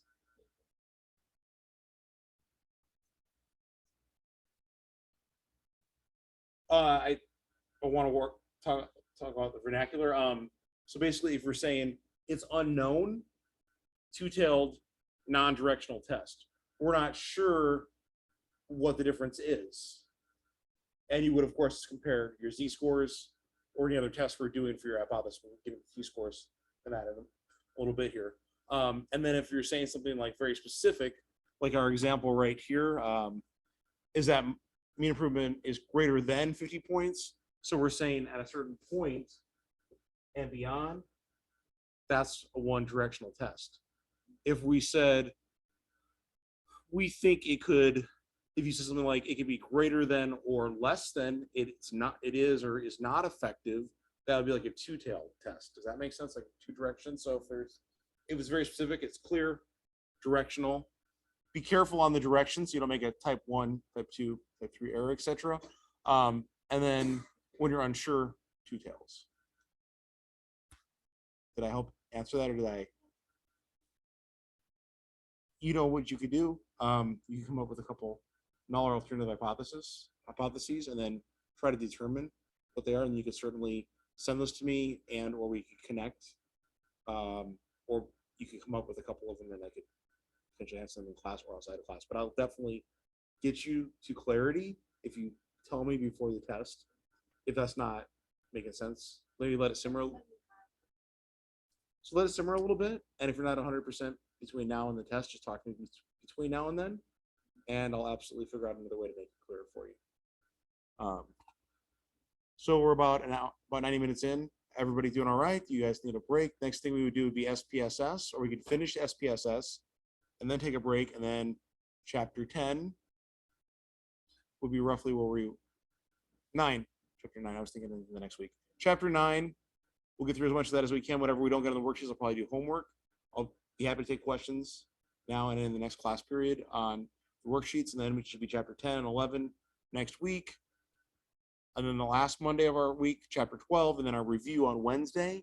And then I will give you a little extra time probably to take that final exam. Chapters 15 and 17, I won't really explain those. Those will be extra credit. Now, for sure, on the YouTube channel, everything that I'm talking about, which leads me to my fun anecdotal story, may lighten the mood a little bit. When I was like 10, I was playing outside, like in these apartments. And we had like this like non-developed like brush area where we like build a fort and stuff. But I was the oldest kid, and I was really bored. And this directly ties to sort of the pace we're moving on in the class, by the way. So I decided to pretend that I was my own twin brother, so turning my shirt inside out and telling kids that because they were bored. They were a little bit younger. So they totally bought it. I kept being like, "Oh, I'm my own long lost brother. Where's Jason?" And I kept going back and forth, by like going behind the bushes, like flip my shirt inside out and being like, "Oh, where'd he go?" And like they all bought it. Like I don't know, maybe it was just like constant development. Except the kid closest in age to me, he was like, "How come we never see you two at the same time?" I'm like, "I'll go get him," which is completely like not even possible. So I tried to, and it's probably karma. So I decided to like lose him. I'm like, well, I'll just outrun him because he's like following me to get my own twin brother. This is a big pile of brush that was probably about like just like all these sticks and stuff. And what? Yeah. So I'm like, well, I'll just hurdle that because when you're young, you can do anything, right? So I end up going like this, and I put like this chunk of skin out of my knee and go to the hospital like 4 stitches. Yeah. Yeah, so probably karma for that prank, but we can rely on that in terms of YouTube because I have literally this entire class and previous stats stuff on there that explains this and more. So I'm going to explain as much as I can to you so we can clip along the pace that I'm talking about. I'm going to be available to you guys outside of class, Zoom, face-to-face, etc., so that you can get the clarity you need before you get to the test. If you leave confused, talk to me. If you need me to stay a little bit longer today, I can do that. I think it's absurd to try to ask you all to stay past 4 hours today. So whatever your level of clarity is, just talk to me. So we're going to rely on that kind of in the sense that like you could listen to 8 hours of the lecture on YouTube if you needed to, besides whatever we do in class, just so we clip along at the right time in terms of my own twin brother on YouTube, right? And by the way, that guy that we did that prank with that I told you about with the rat problem, I think he has some bad karma. Now, I don't know if y'all believe in karma, and I'm not trying to convince you one way or the other, because he certainly doesn't. He's walking to class, and I think he pulled too many pranks in high school, because I think karma really hit him in the face in this one. And he's walking to class, and this bird starts crapping on him from the air. He ran in a zigzag, and the bird flew in a zigzag. So he comes to my dorm room and tells me all this, and I'm like, that's karma, bro. It's like, well, I'm Jewish. I don't believe in karma. And I was like, hey, that's cool. Whatever you believe, don't believe, I get it. But some things just are. I don't know what else it was. Maybe it was something else, but you tried to outrun the bird, and why would the bird fly in a zigzag? Anyways, hopefully that's lightening the mood for you all. I think we have chapter 8, just the SPSS, maybe? Yeah. Oh, did I miss you? Yeah, absolutely.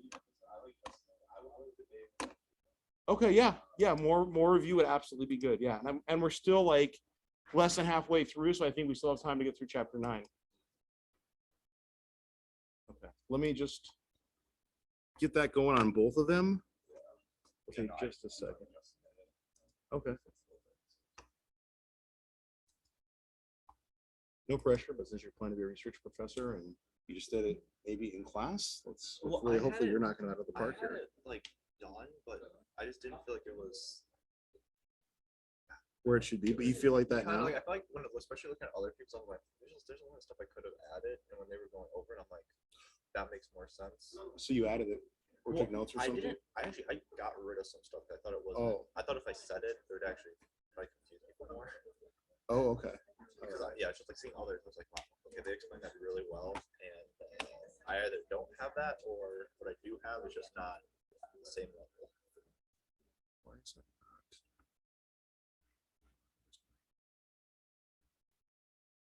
So this is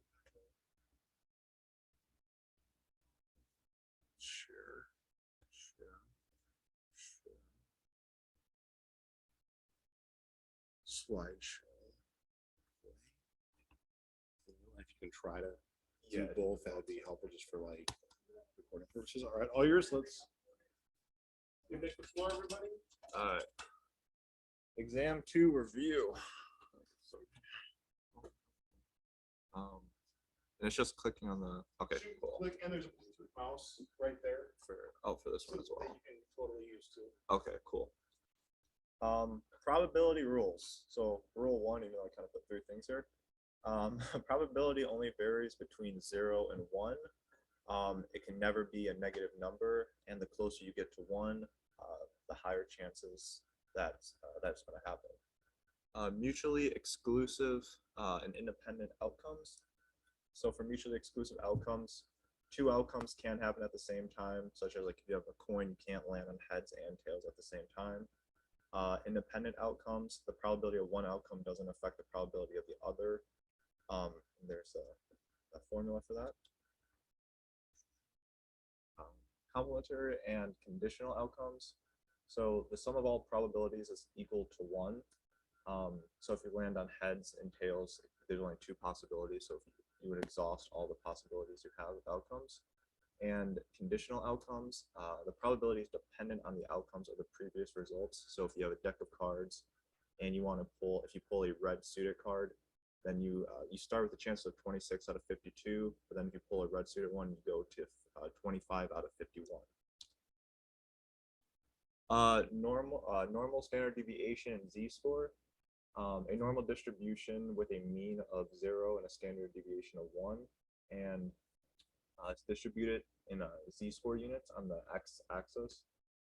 And then for z-score, so you can, a normal distribution is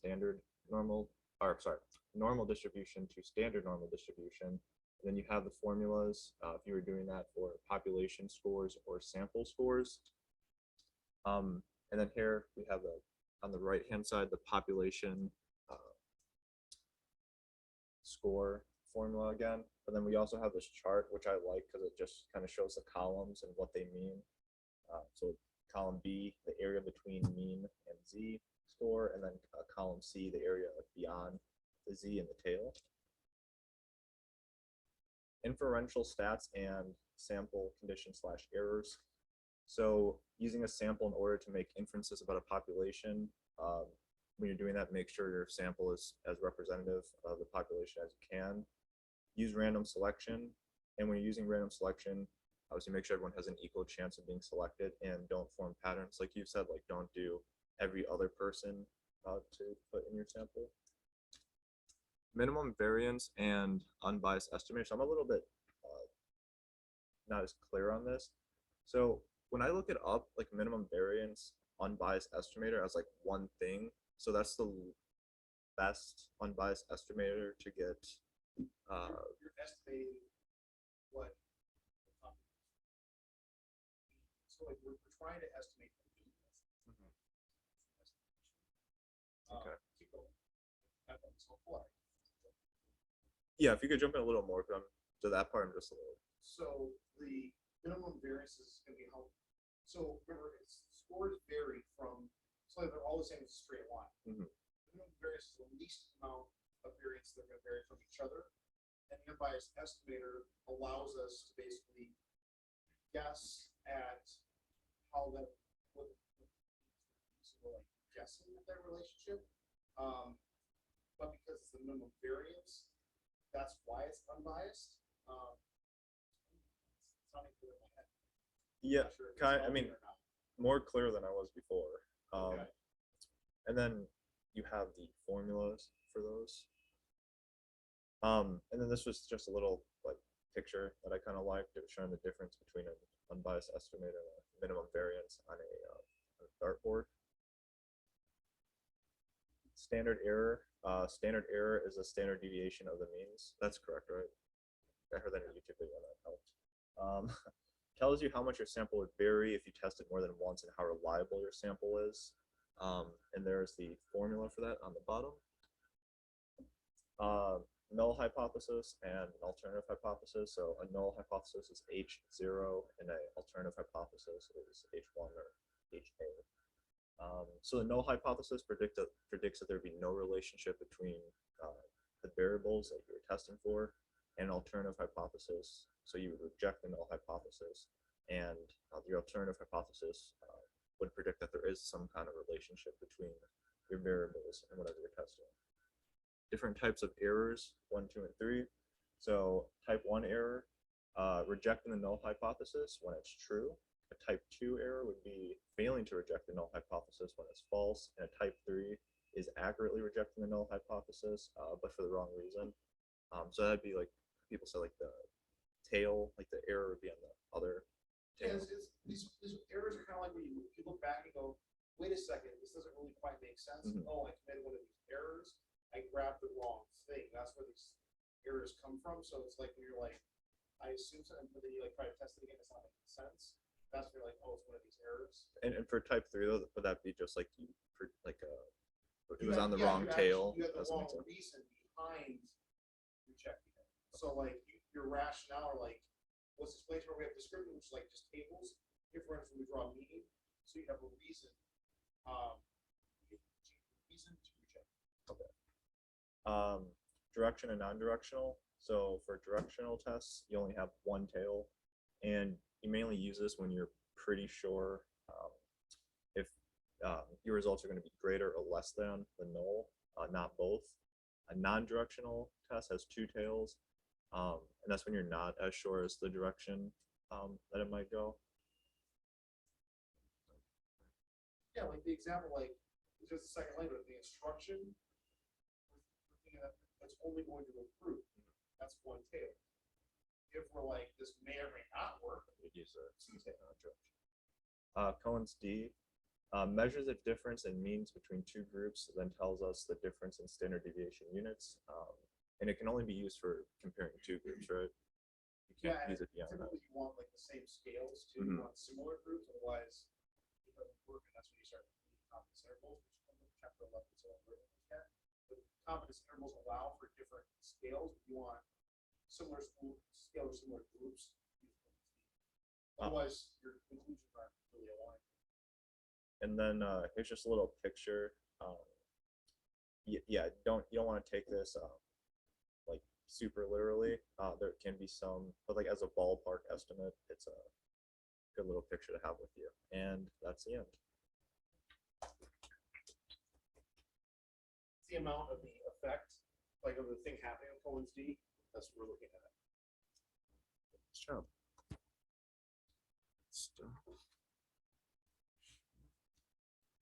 So I think we were on to chapter 8 SPSS. I think that's the one thing we didn't do on the worksheet, and then we'll do some chapter 9 stuff.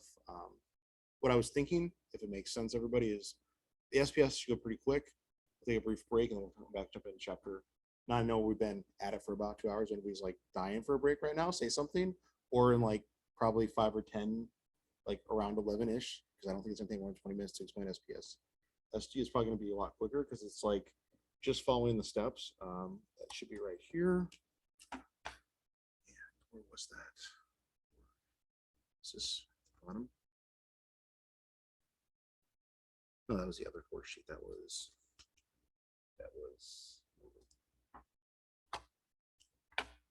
their resources in class. Okay, so let's share on Zoom. Should be right about here. Chapter 1.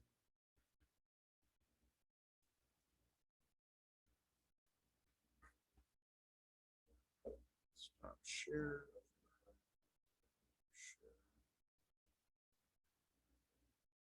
I think that's it.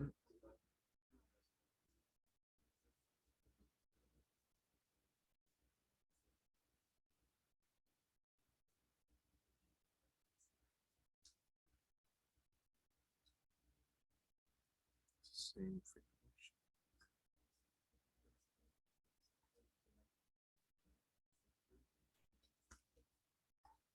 SPSS.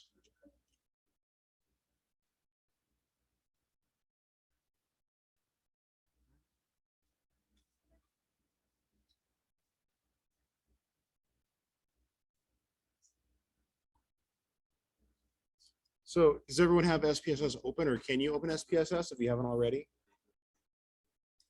So we're just literally gonna do the steps on the worksheet with the screenshots. This is just a little bit more getting your feet wet.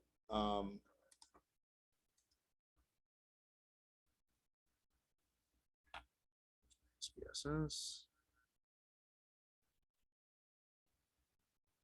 SPSS.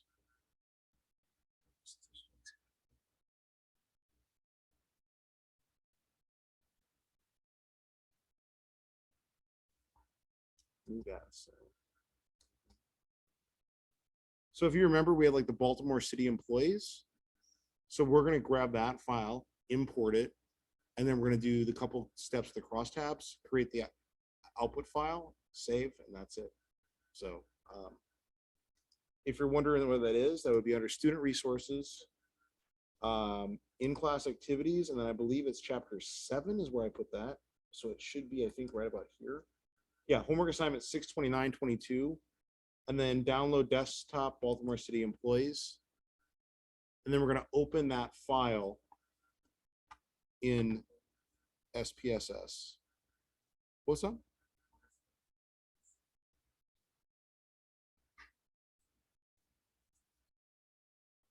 It's the in-class activity 62922. That's where the Excel file is if you don't have it.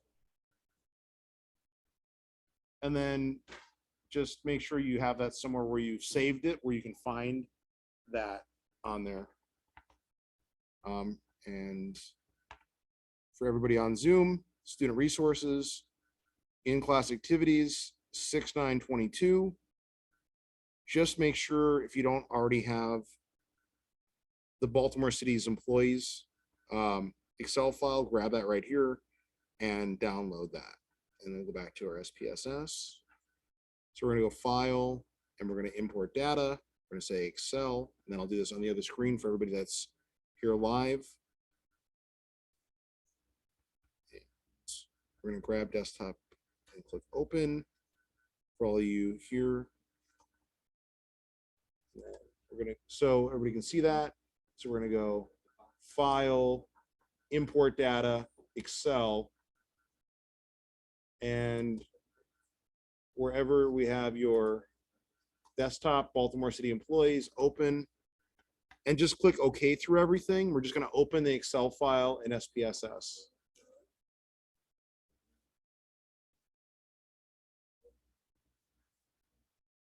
We're doing something else. You're right, we totally used this file before. We're gonna do the 3 steps at the bottom of the first worksheet for chapter 8, which should be basically all the way down here, right? Is that the right one? No, it's the other one. It's this one with the researchers. So then what I was saying was analyze descriptive statistic crosstabs. And then we're gonna grab the closest things to these and follow these steps on the worksheet. And I'll do that with you as a class right now. Does everyone at least have the file open? The file is the Baltimore City employees. That's 62922. The first 62922. There's an Excel sheet. We're just gonna open it in SPSS, and then we're gonna grab. And it may not. I'll tell you which ones to grab here. It may not necessarily be gender and employment category. We're gonna get as close as we can, like close enough for horseshoes and hand grenades. That's like when close counts, right? And then we're just gonna do that, and then we're gonna create a file and save the SAV and the SPV file. So we got like 3 steps here. So can we confirm everybody's opened it up? No. Were you able to find it? Baltimore City employee. Okay, I'll come over. Where it is. 629 to the first, so it must be these two. Get Baltimore, desktop Baltimore City. Lose Excel file from over. So the worksheet that you just downloaded is totally correct, but the Excel file is more desktop. Just make sure you download that's correct.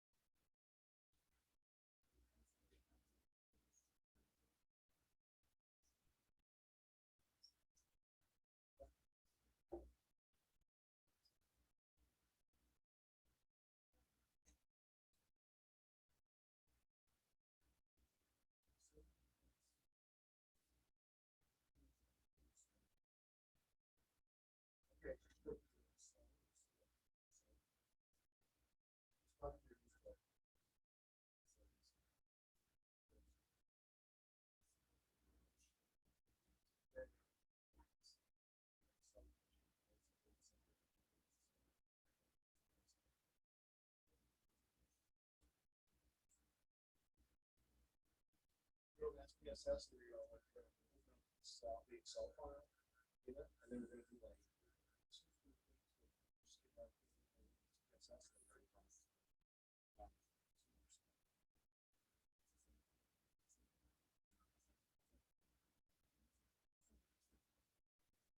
I'm gonna figure that out.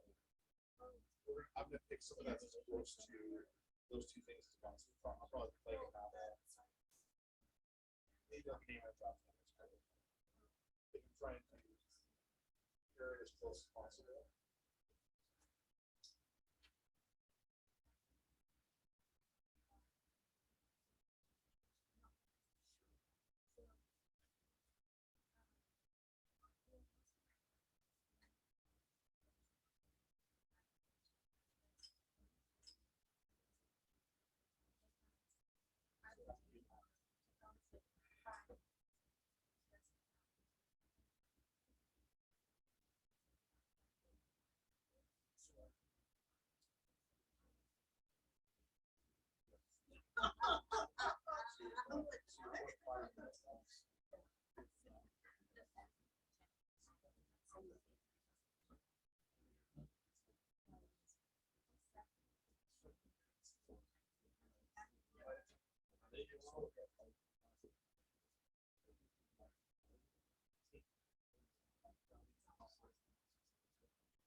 Yeah, so.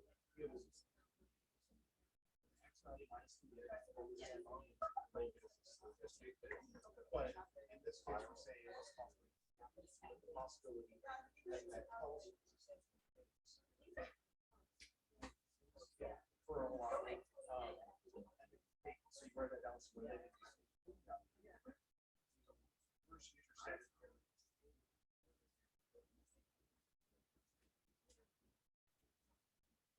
So you're gonna take x minus the mean, like we did with like the sample, divided by the standard error. And then the z obtained value versus z equals what? So basically. Yes, because you could. So it's two tail, that would be okay.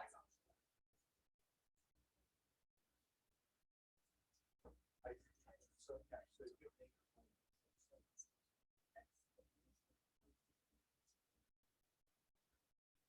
But that's okay, because the probability is that's enough.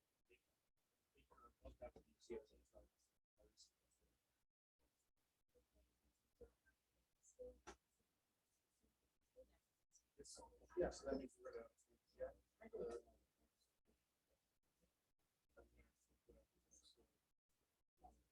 fine.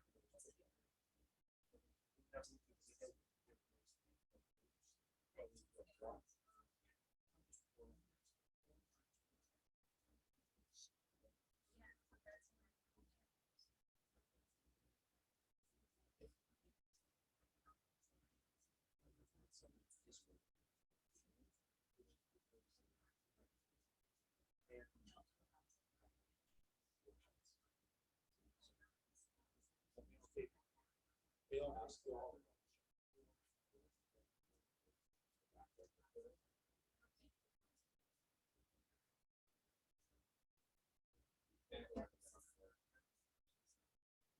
So try saying that.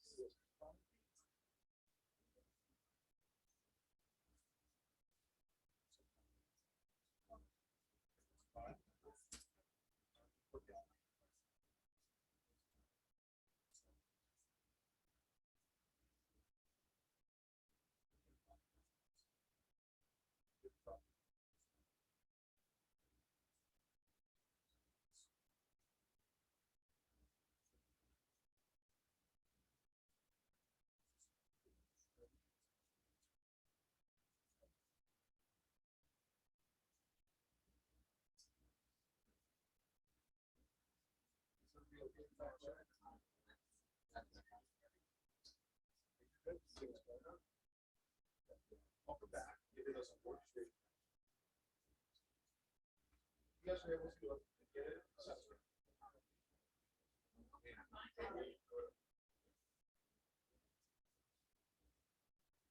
Wrong route?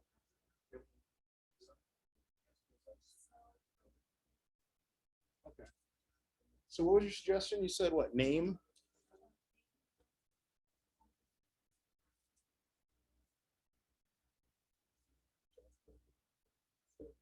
That would be okay.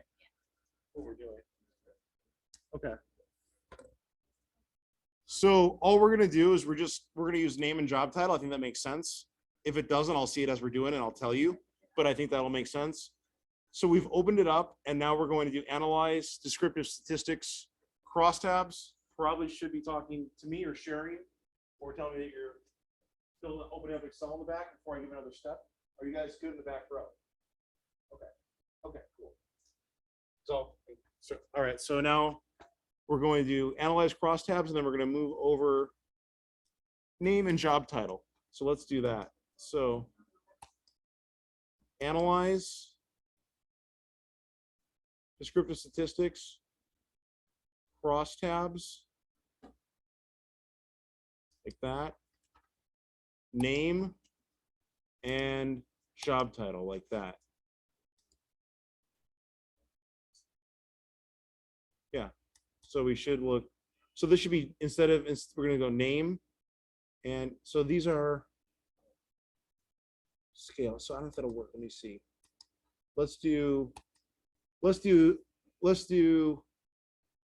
yeah, maybe let's do, how about job title versus annual versus gross. Let's do that, job title versus gross. Doesn't let you do that?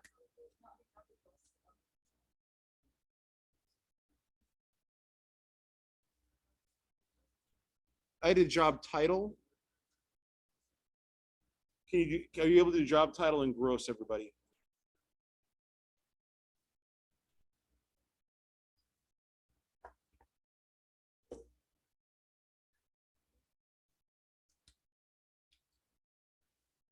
Job title.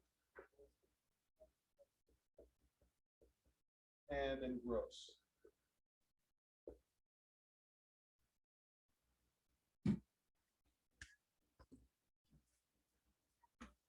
Descriptive statistics, so it's going to be analyze, descriptive statistics, crosstabs, job title, gross. Is you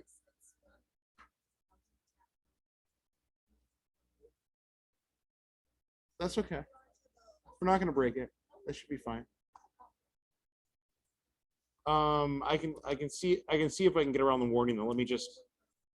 Let's see if we do job title and job description. Let's see if that does anything.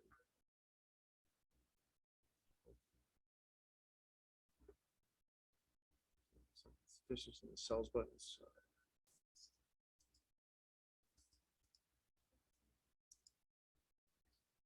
So we're going to click on the cells button. We want observed and then row. I think it's already pre-checked for us. No, row. That should be it. And then it should be Smith, and that should be it. Continue. Let's see if we get that. I think that works. Nope, it exceeds the value, so it doesn't like it because it's too big. Let's go analyze.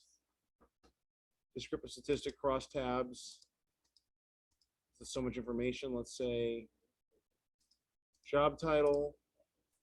Again, to see if gross will do it. See if it's looking this as a problem.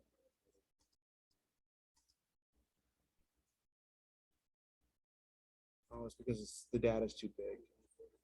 Okay. Descriptive, crosstabs.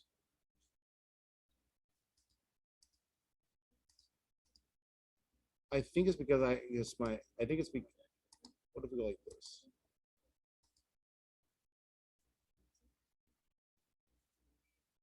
No, it's because the data is too big.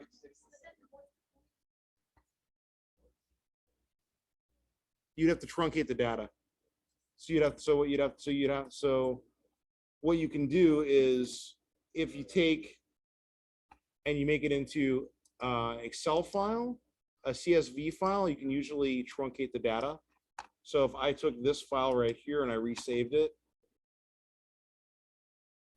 should SPSS be able to handle limited data? Yes, I would agree with you. Does it? No. So if you file, save as, enable editing, file, save as, downloads, that's fine. And we're gonna make the CSV file, save. And then if we go into, now this should work. Descriptive statistics, crosstab, no, we need to go window, file, import data, CSV. And then I think it'll, because I saved it from Excel into a CSV file. I'll show you in a second. And then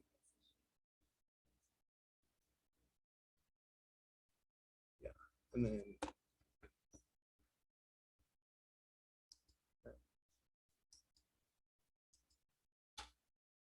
file, CSV data, comma separated values is what that means. Open. Possible data loss. Good. Yes, you want possible data loss. That is what we want. The data, there's too much data. We want to truncate it. And then crosstabs should work.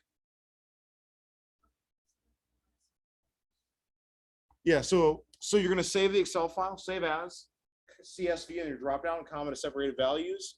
and then you're gonna open up, you're gonna import the new CSV file. So you're just taking Excel into CSV, and then it should tell you possible loss of data. And then, assuming this doesn't sit here forever,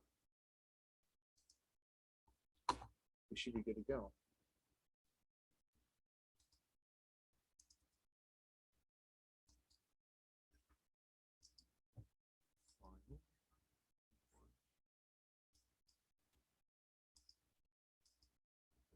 Does it let you open? But it should truncate the data. It should make it smaller.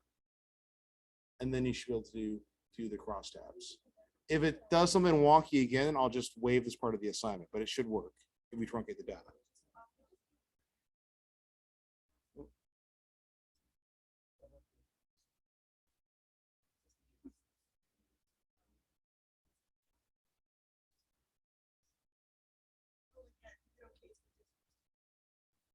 Okay, so my this said you made the program. So let's make sure this works.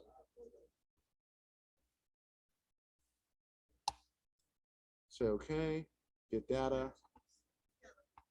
No, because I didn't do anything with this yet. Analyze, descriptive statistics, crosstabs. What do we do? We do job title and gross. This should work now. Cells, row, continue. It's, yeah. Just, yeah, if you get this, that's fine. We're not really going into much detail on crosstabs. I just want to give you guys, just have one more thing to get your feet with SPSS and feel comfortable with it. Purpose of this is like to truncate data and to get SPS to cooperate.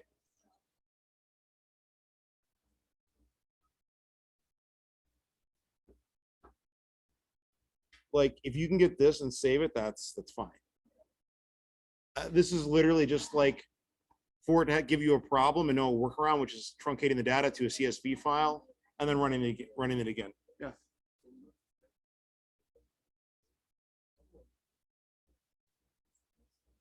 This is more about like having a problem step. So crosstabs. No, click cancel. Click on cells. Click on row.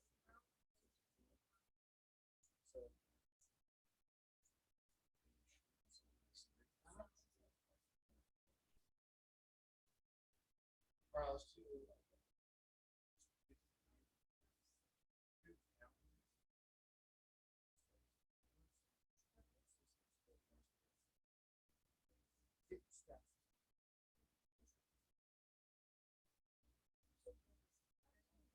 yeah, click on it.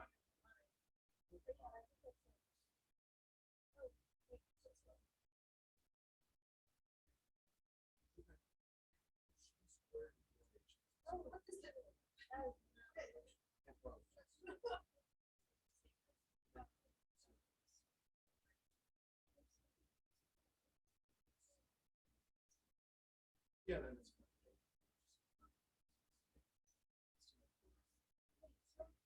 yeah, you guys don't say it's a CSV file.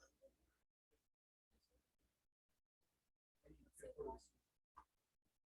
you didn't get anything like that.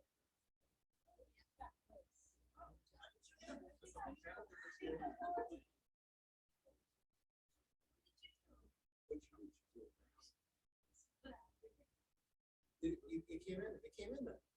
So it worked when you made it CSV. You guys made a CSV. Shows me that. I don't know.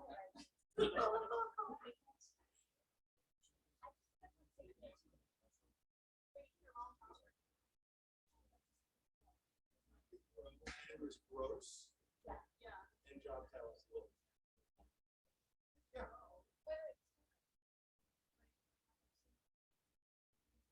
Yeah, that's what, yeah, like that. So it does work. So something's over here. Something's not right. It's gotta be a CSV file. So go back to yourself. Go back to yourself. Yeah, that's why, guys. File. itself. Downloads. Yeah. Now, that's the problem. CSV. Separated values, and then say save. Yep. How are you going to do that? Because that's going to truncate the files and make the data smaller. It's going to deal with the problems having the files. And then that should drag us. That's all helpful. But once you SPSS, now I'm going to go into a new SPSS file new. Data. Analyze. Crosstabs. Open data file. Oh, cancel. File. Import data.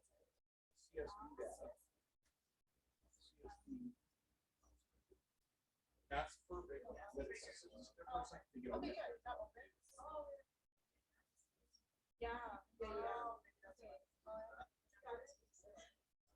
So just continue to go.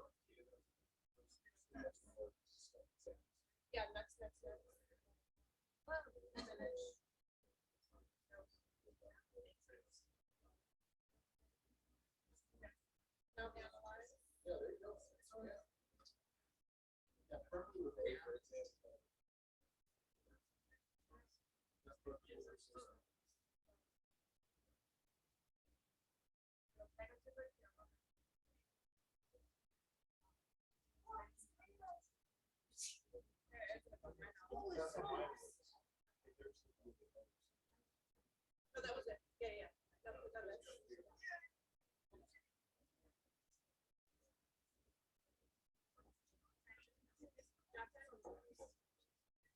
That's good, but you guys do the same thing, right?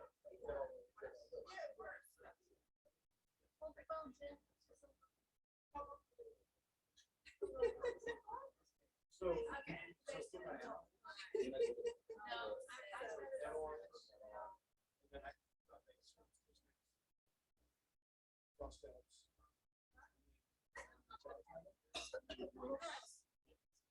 Cells. Row.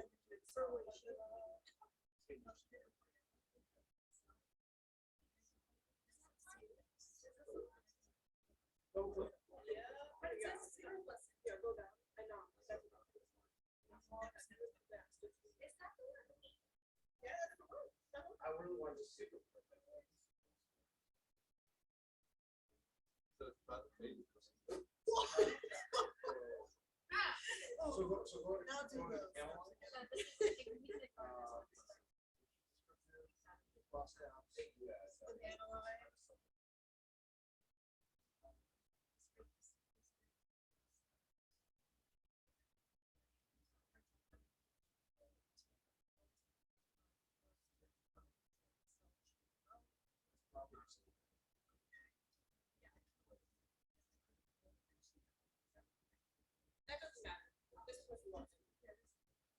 How'd you get there? Because it sounds like you're gonna say the right step. Why didn't you do it? Okay, so I'm moving back to the section. Yep.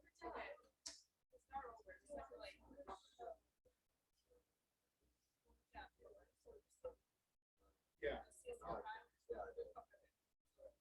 I think these are. And then I'm gonna go check with the guys over there. That should work. What am I doing wrong? Just create a new one. Yeah, that's fine. Yeah, just completely get out of there. Yeah.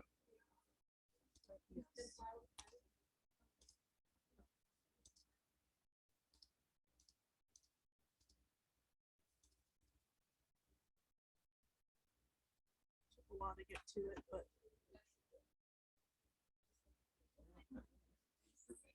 So what they did is they imported Hey, it Carlos.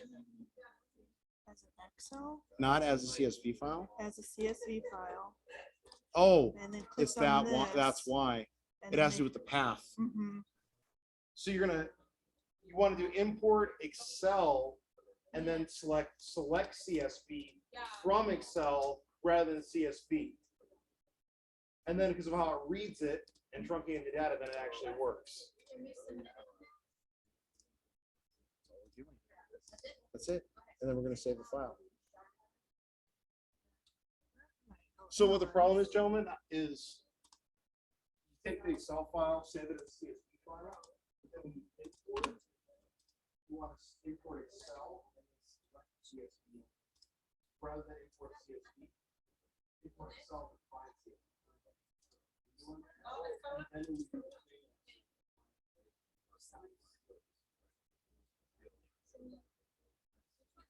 No, it's the one that says the robot. save Excel as CSV, and then go file, import. Don't say CSV, don't say Excel. Maybe.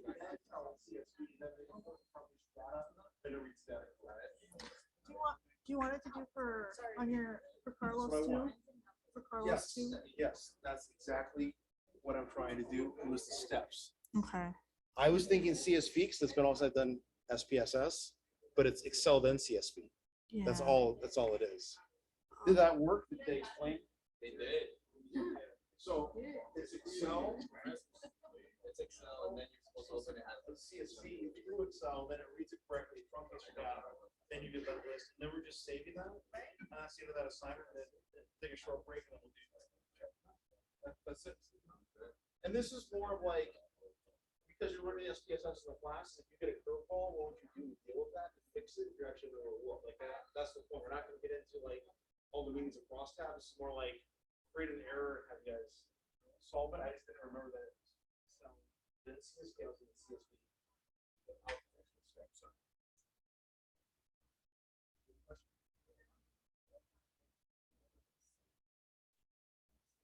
So you're gonna save it, so you can save it to file, and then you can either save, that's just the SAP file, or you can save it as like Excel or PDF. I have SPSS, so you go save as, and then, yeah, that's absolutely fine, but I would probably call it something, so you know what it is, but the SPV extension is just fine. Not sure how to work Mac Now, really maybe well. like chapter 8, I'll go there. Because I I'll come back. I'm serious, Carlos, so you can see it. I opened it, but like it looks all weird. Like I'm trying to get to the import part. Okay, so what we do is we just make sure we're on SPSS and file, import and data, then Excel. And then, should be SPS, CVS should be like the, is it further down? No. It should be CVS. Did you save it as CVS? no. I didn't So save you- it as yeah, CVS. you I have need to- to save it as CVS. So what we're gonna do is we're gonna open up Excel. Cause I don't even have Excel open. Mhm. And then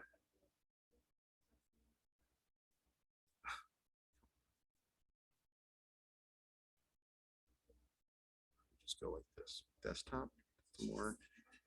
Let's grab this one. Fine. Open up Excel. Mhm.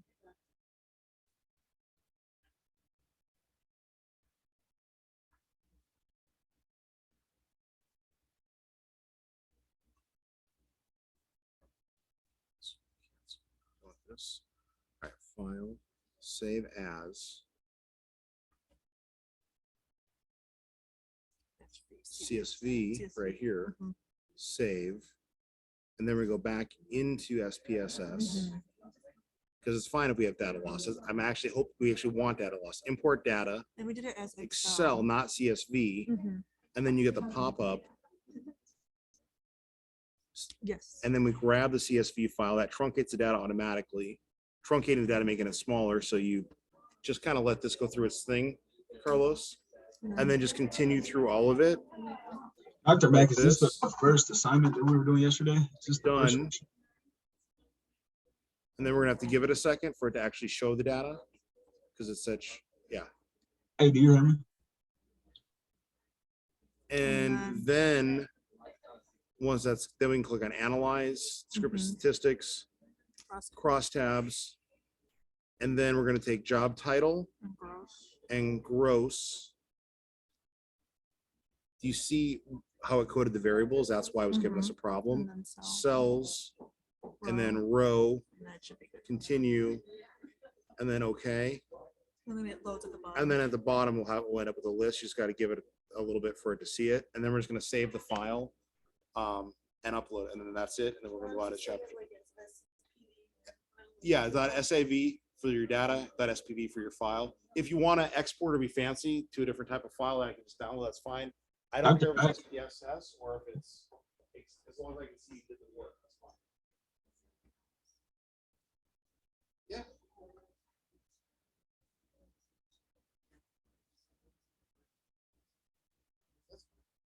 Yeah, because what will happen is the way Blackboard will work on my makes all your attempts, but the attempt that I'll see, like when I'm actually grading your most recent attempt. So if it's all there, I'll just go, oh, it's all there.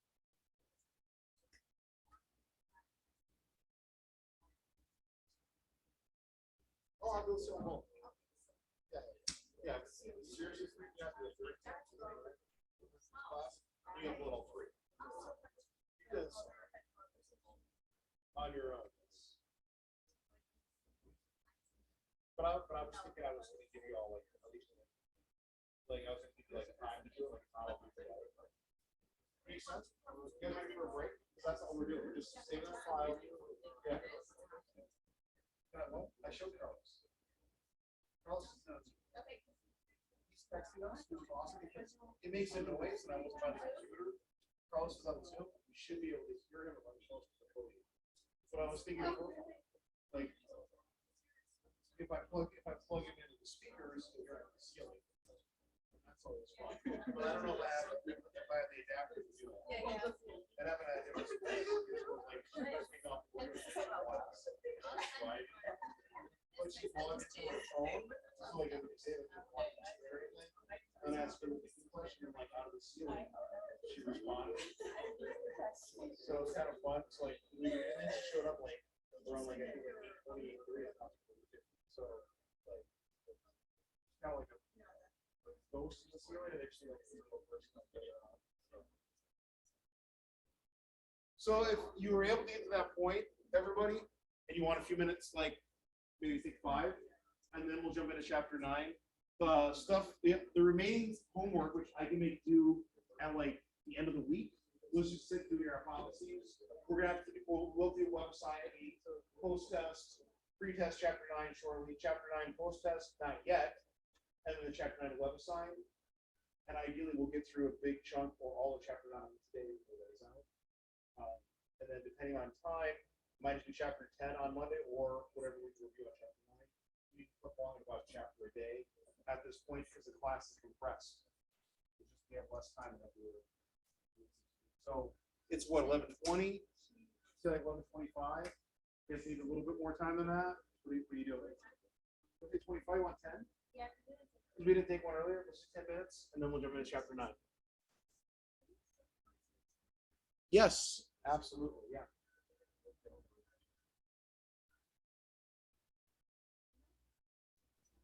Dr. Mac,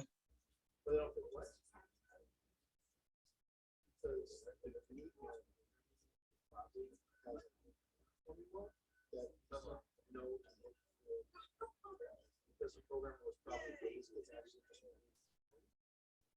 the problems have given them this file or something. And they just didn't.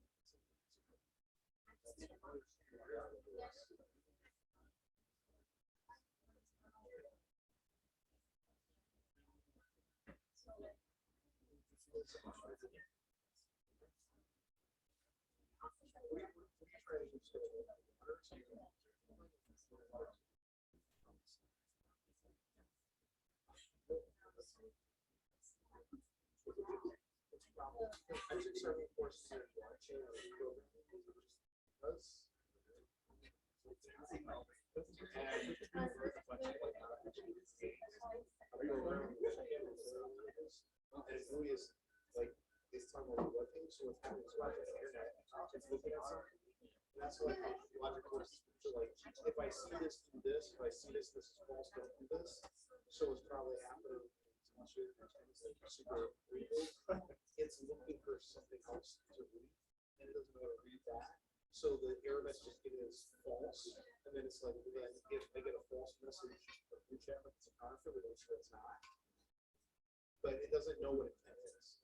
It's a program that can write it, so which they can. It's not that hard, but they can write it.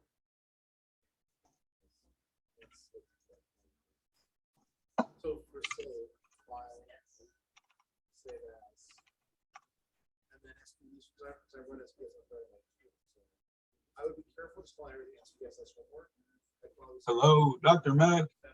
or something just so you can find the file. This is chapter. This is chapter 8. So like chapter 8, just so like you know what you're looking at, and save it as a save file, so I know you imported the data correctly. And then if you wanted to, you can always do file export, and then it gives you options for the type of file. You can save it as a file, so it says export, or just a file. And then the file type, or so like for example, this is a Word doc, but if you click right through it,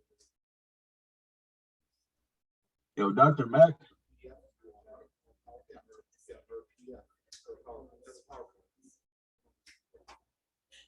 It's right above it. Now, in the real world, you couldn't use that because you had to record and they didn't have us with us on there.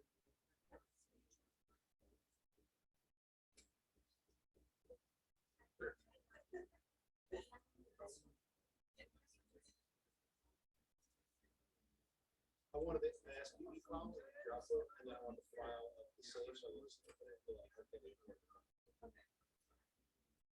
SB for output, SAV for.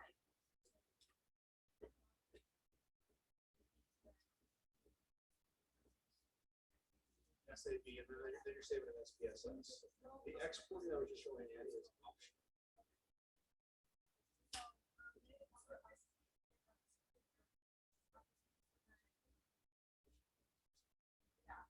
Dr. Mac.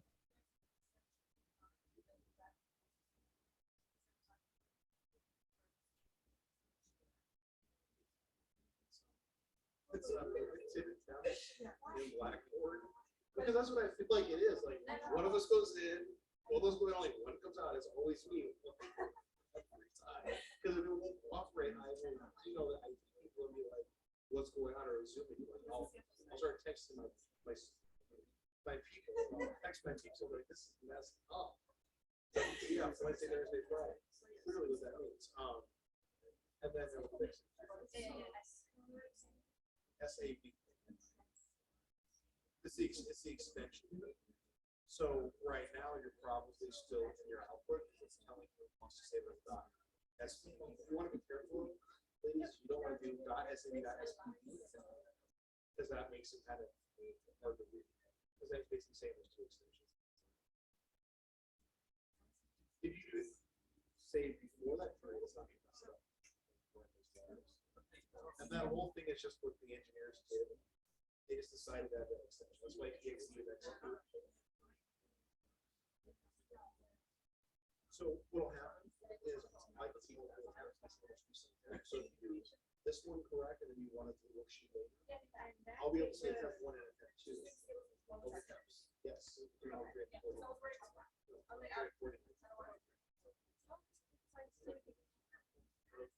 show you.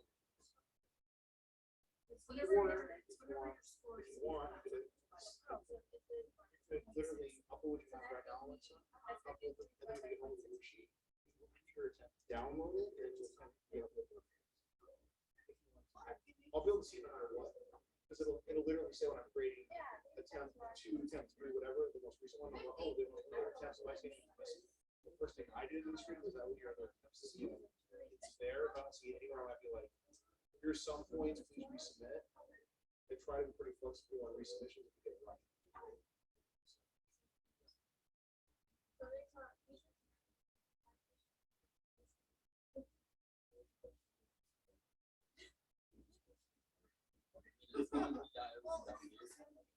this was more, this was a really like understand of what.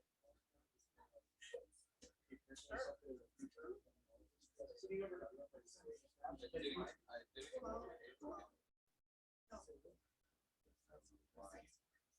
can upload this as an event, and then upload like a sheet. Second hand, or you can download the attempt from. If there's multiple attempts, they won't erase anything. Dr. Mac, So you submit 10 times. So if you, so like, if you're, if you're in Canada, you're in. Probably. Or if you're not running the program.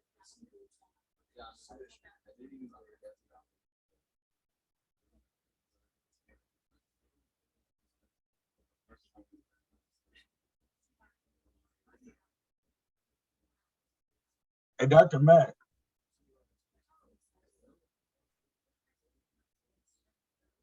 Hello?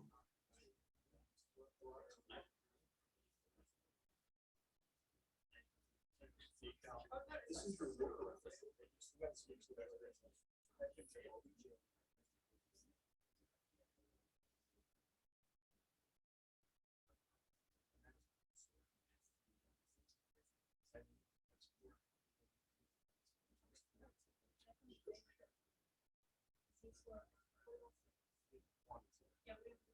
Yeah.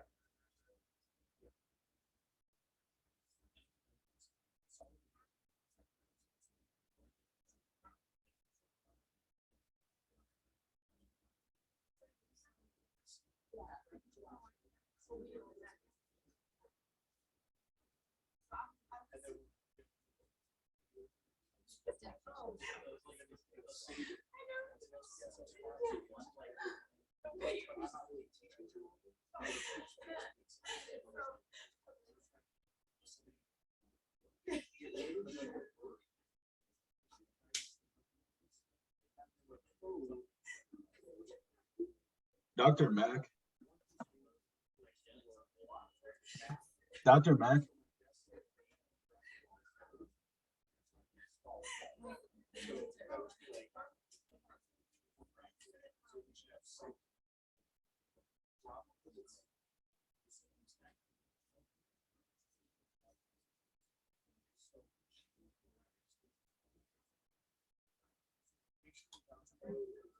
There should be like 2 links. And I think it's like one license.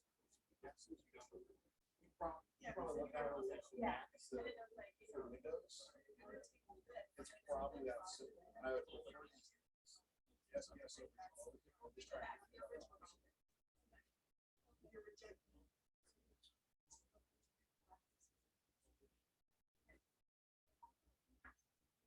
I'm sure we don't forget.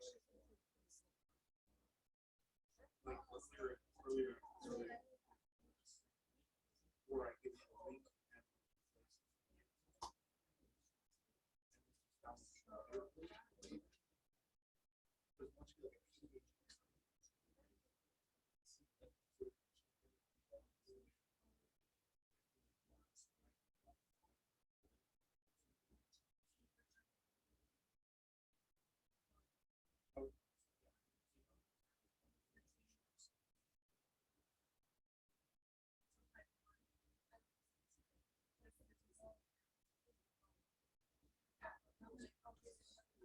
Dr. Mac.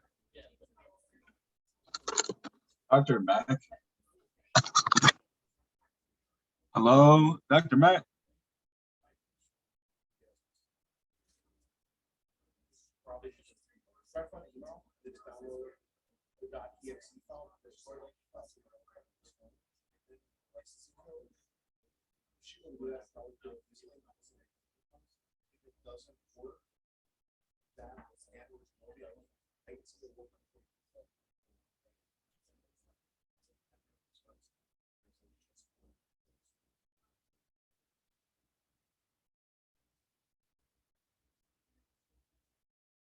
Is everybody about ready? Break, etc. Oh, water, right? Dr. Mac, can you I'm gonna hear get me? water. Dr. Mac, I'll get a second one if you want. All right. Anybody else want a water? Give it a water.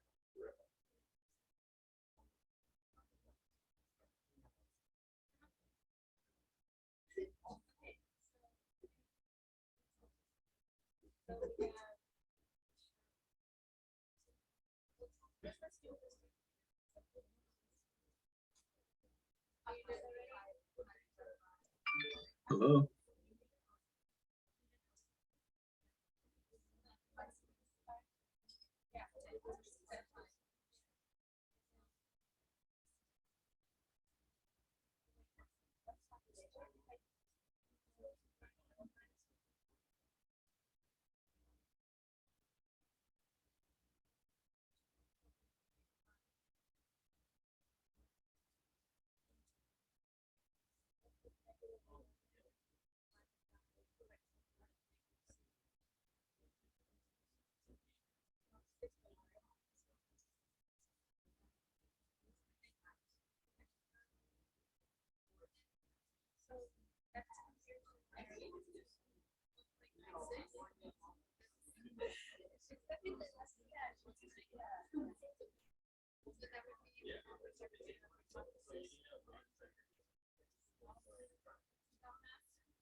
Dr. Mack?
Dr. Mack?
I don't think you're muted at all.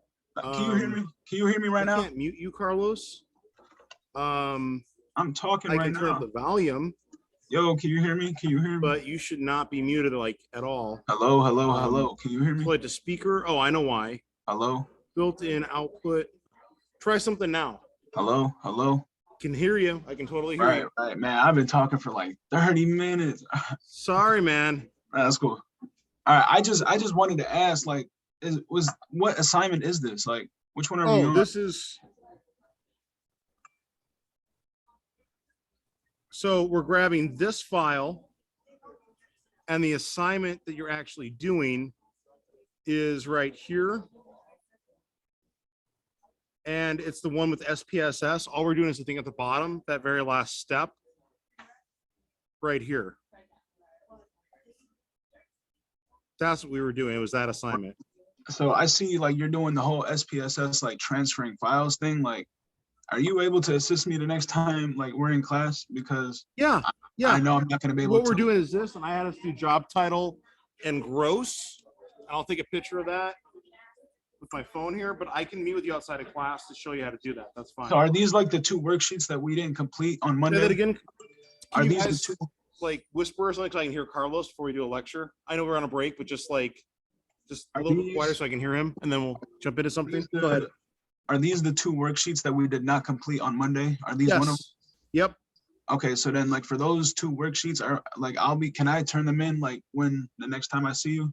Since As long as the next time you see me is like maybe by the next class period or something, that's fine. right, exactly. Like it Like, can't be all next semester, class. but yeah, that's fine. Of course, no, yeah. But yeah, I'm that's still fine. out today because of my leg. Like I still can't move it, so that's why I wasn't able to come in today. Yeah, that's fine.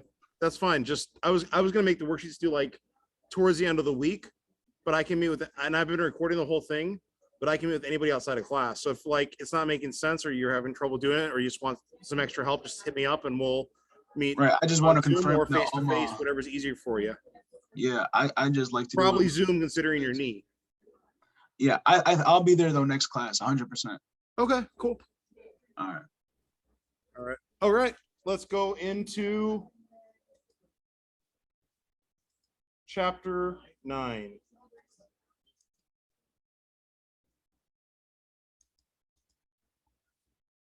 Chapter 9. I'm going to share it with you too, Carlos. Okay.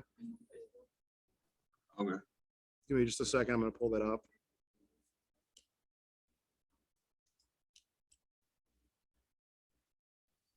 And then I wanted to know what was homework or like what was due for. All other that was due chapter. were the exam reviews. Yeah, I turned that in. I was trying to actually present on a computer if you were or if you wanted that. There might be a way to do that. Let me think about that. But yeah, I did turn in the. Actually, you presentation. could do that. Yeah. What you could do is what I can do is I can make you, yeah, we could do that. We could absolutely do that. I'll tell everybody like quiet down here, but I can do that. That's fine. I can make you a co-host. And then what I can do is I can simultaneously share your screen on I can share your presentation on my screen so they can see it. And then you can totally present. That would totally work. So what I would read off of So the. can you share the screen? And then let's tell everybody Yeah. Carlos. We're gonna try something, guys. We're gonna have Carlos do his presentation on Zoom. So we'll have to all be really quiet so we can hear him. I've turned him up as much as I can. I don't think I have an output for the mic. Maybe, let's see. I won't be able to turn. I don't think I can. Oh, actually, hang on. I might be able to turn you up by following the link. Let's see if I can make the Zoom meeting work from here. I'm going to try to log in and see if I can join the meeting, because then we'll hear him through the ceiling, but I can turn you up here.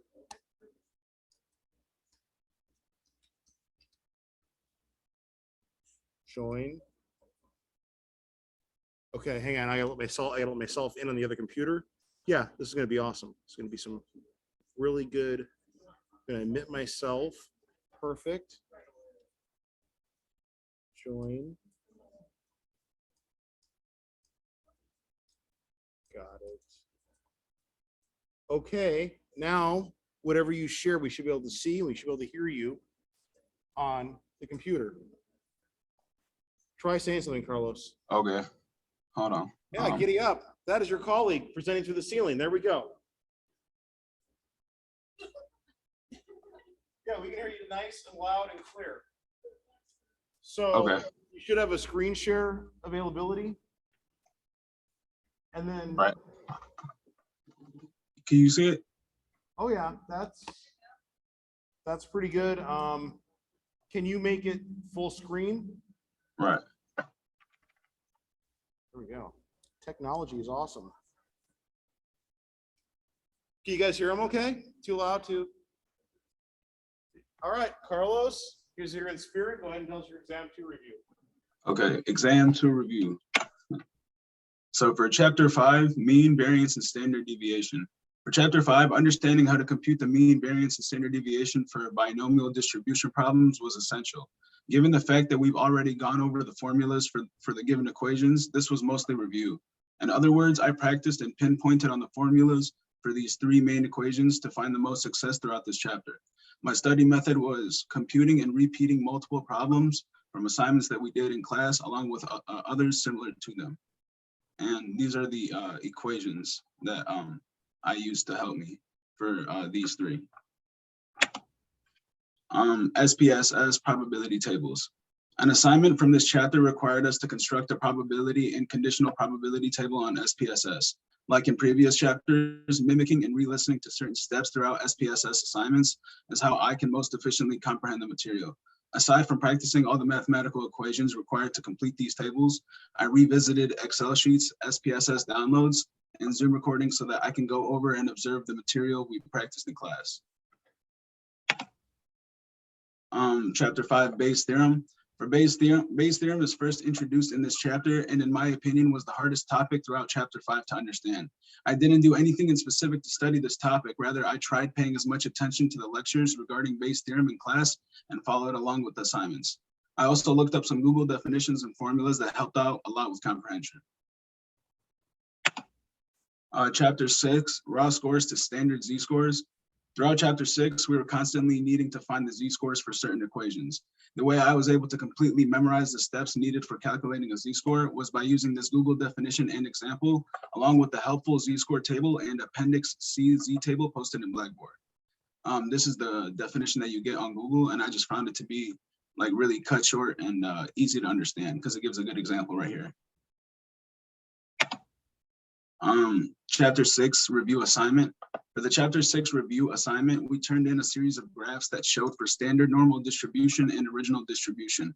This was one of the harder points of chapter 6 in my opinion, and the way I got through it was from the extra assistance I got from our teacher in reviewing / studying all the notebook pictures I submitted. And these were the notebook pictures. Chapter 7, probability and sampling distributions. In chapter 7, I struggled most with the probability and sampling distributions exercise assignment. Again, I didn't have an exact study method to tackle this issue except for getting extra assistance and guidance from the teacher. But for this worksheet in specific, there were several examples of problems just like this one in our assignment that were solved using different numbers on the internet or online. So I looked at all those examples that were solved using different values and began to better understand how the steps were conducted to complete these types of problems. Chapter 7, listening and reviewing to the lectures, original study methods. As we were getting close to the end of another unit, heading towards our next exam, I went back to my original study methods and decided to emphasize on my listening and reviewing tactics during the lectures. Nothing helps me comprehend more than being able to simply listen and note take on specific concepts being broken down during class. Chapter 8, WebAssign and pre/post test. As I did for previous chapters and units, whenever I get to the end of a unit, I like to pinpoint and focus a lot of my attention on the pre and post tests, along with the WebAssigns. This is because I find that a lot of information gone over within the exams revolves significantly around the ending chapters of the unit. The way I dedicate more time and devotion towards these specific assignments is by making sure I can get the best grade possible with the amount of attempts I've been given. More specifically, I'll go back and answer every single question I got wrong to the best of my abilities as many times as I'm allowed to, even if I know it won't affect my grade. Chapter 8, listening and reviewing, and YouTube. Similar to chapter 7, I went back to my original study methods once again and decided to focus on listening while note taking during the lectures. I do this as I find it helps my performance mostly right before the exam. I also like to visit the YouTube channel before going into the exam, as it's basically a video summary of everything we've done in class up to that point. I'll skip to certain parts of certain videos to the times during class in which I know I was confused the most. I then just take the time to listen and watch the conversations being had during the recording. Overview. All in all, I felt this unit was a little bit more swift and easier in getting through compared to the last one. Even though these chapters may have been more material dense, the fact that we are in a rinse and repeat type of process makes my overall comprehension of these concepts easier as we go on. I believe I'm fully and readily prepared for the upcoming exam with no other questions from this unit. I'm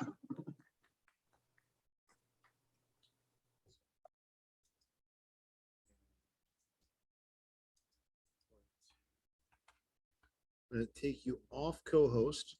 At this moment, you should be able to hear me. And I have an Yeah, I hear you. You can all hear me. Awesome. That'll work for the bigger classes next semester. If it gets too echoey, let me know. I'll mute my. I'll mute one of them or something. All right, so let's look at chat. Oh, I should have screen share right here. Post. Share screen.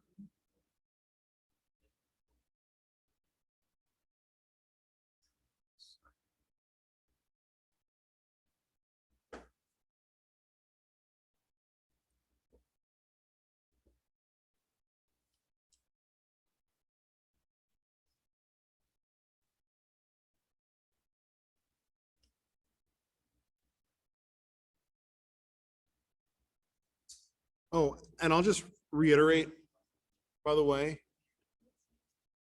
and Carlos, I can screen share if you need me to. But by the way, everybody, if you go into Blackboard, for every single chapter, I think I mentioned this before, besides the recordings and everything, student resources, and like go into chapter 9, for example, this right here, the video multimedia resources, there's other stuff besides what I'm going to say in class. If you're not already looking at the multimedia stuff that's in every single one of them, there's other videos besides me, besides YouTube. Maybe you're already doing that. I just wanted to reiterate, like, that's there and all of those. So Echo, yeah, I can take care of that. Sure.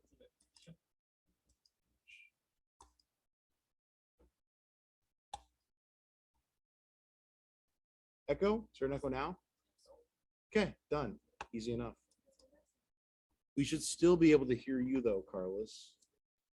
But you might have to text me because you might not be able to hear me. Maybe. I can hear you right now. Start. Let's go like this. Escape.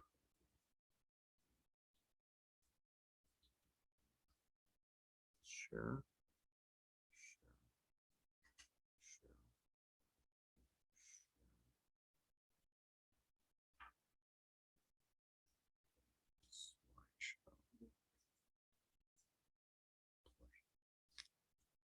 All right, chapter 9.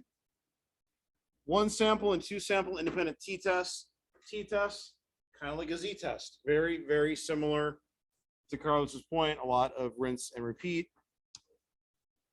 We're going to walk through these things, going from a Z to a t-score, degrees of freedom, what those are, reading the t-table, 1 sample t-test, effect size, 2 independent sample t-test, and effect size for 2 independent sample t-test. And then we'll do worksheets as much as we can in class on those. We'll probably have time for the lecture and at least getting started on the worksheet. To compute a z-obtained score, population variance must be known. Alternative was proposed by Gossett. That was our t-test. This substitution, called the estimated standard error, is the denominator of the test statistic for a t-test. it works because sample variance is an unbiased estimator of population variance. So very, very similar to what we were working with before. And I'm going to show you the T formula. Then I'm going to give you some specific examples. We're going to work through what to draw from a T score. Kind of like before, we have an example of mine, we walk through it, then you have your own example, etc. Does everyone have this? I'll leave this up for a few minutes for everybody to see that.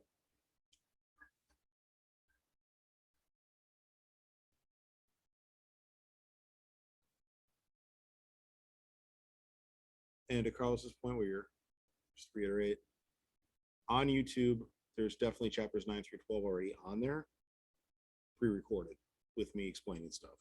So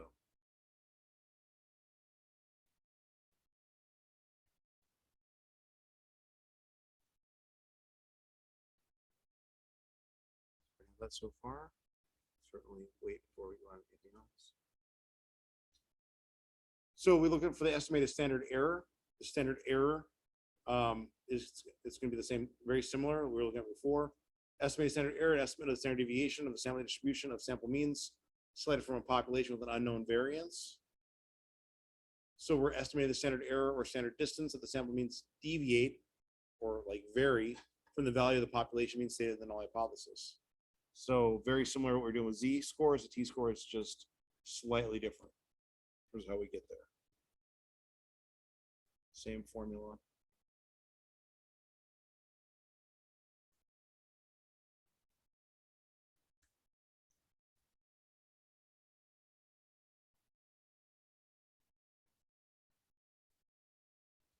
So how do we get there?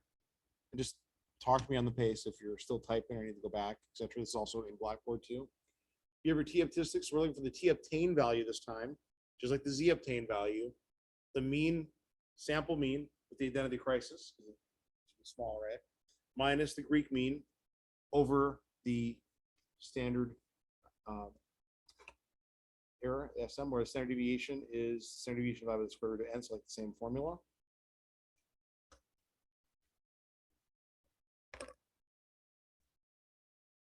And it's again, like where does it fall in relation to that mean is what we're looking at.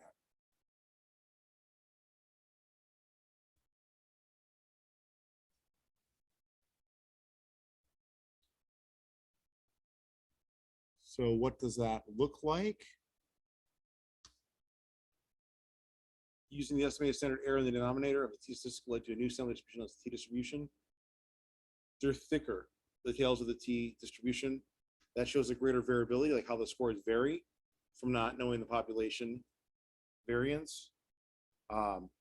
It's like a normal distribution with greater variability in the tails to the left and right there.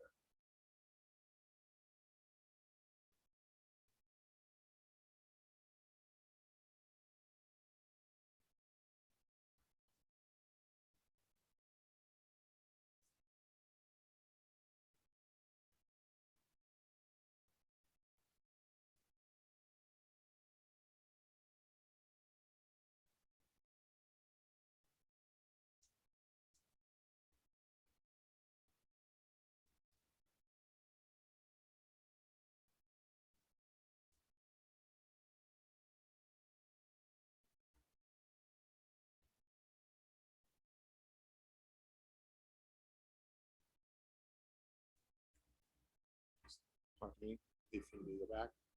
So remember the degrees of freedom, it's always at n-1 because of the variance. So it's n-1 because the first score can't vary. That's where that comes from.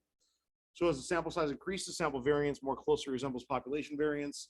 The DF, or degrees of freedom, which we'll see a lot the rest of the chapters, the sample variance increases, the shape of the T distribution changes, the probability of outcomes in the tails becomes less likely, and the tails approach the x-axis faster as the n, or sample size, increases.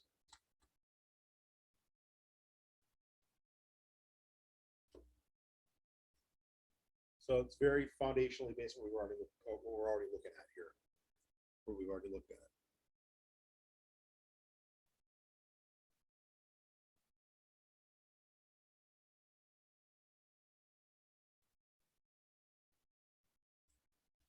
Just kind of keep an eye on writing.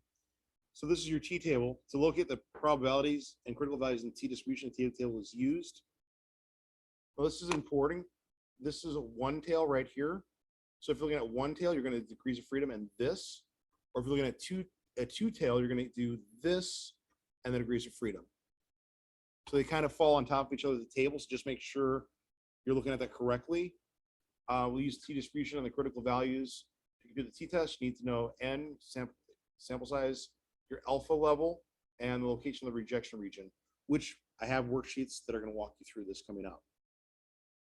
What I'll probably do is have you work in groups on both of the two worksheets that I have two. I think it's fine, it's two.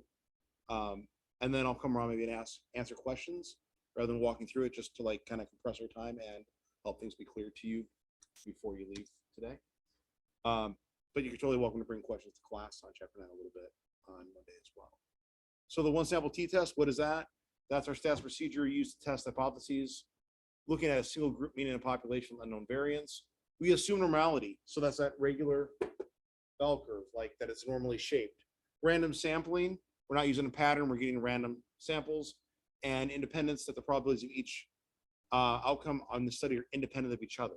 So a t-test will not work if we're dealing with something like complementary outcomes or something where there's not independence from a previous outcome. Then a t-test wouldn't work. So you would think about that in terms of like the scenario. If you can't make these three assumptions, don't use a t-test. If you can make those three assumptions, you may use a t-test to look at something. If any of you plan to go on to grad school, which you're all very capable of, you probably will need to know some stats, realistically. But you can do easy stuff like correlations or confidence intervals. It doesn't have to be like some of the stuff that's more complicated. You don't have to know three-way ANOVAs. It's not necessary. Does everybody have that so far? Is that making sense? So what this is kind of like a decision tree. And I can move this up for a moment. When you do what type of test? So Z obtain value? Great, we can do the t-test or z-test. Distribution used to locate the probability of obtaining a sample mean, normal distribution, or a t-distribution. If we know the population variance, use a z-test. If we don't, the sample variance is used to estimate the population variance. So we're estimating like, what is the sample in relation to that population mean? Are the degrees of freedom required for the test? No. Population variance is known. We're going to use a z-test. Yes, the degrees of freedom for the test are equal to the degrees of freedom for a sample variance for a given sample, n-1. What does the test measure? Well, they both measure the probability of obtaining the measured sample outcome, and what is inferred or drawn from it, whether the null hypothesis is retained or rejected. Again, that's that whole retain, reject. That's what we're going to keep working on. Since they would have that, leave it up for a moment or so.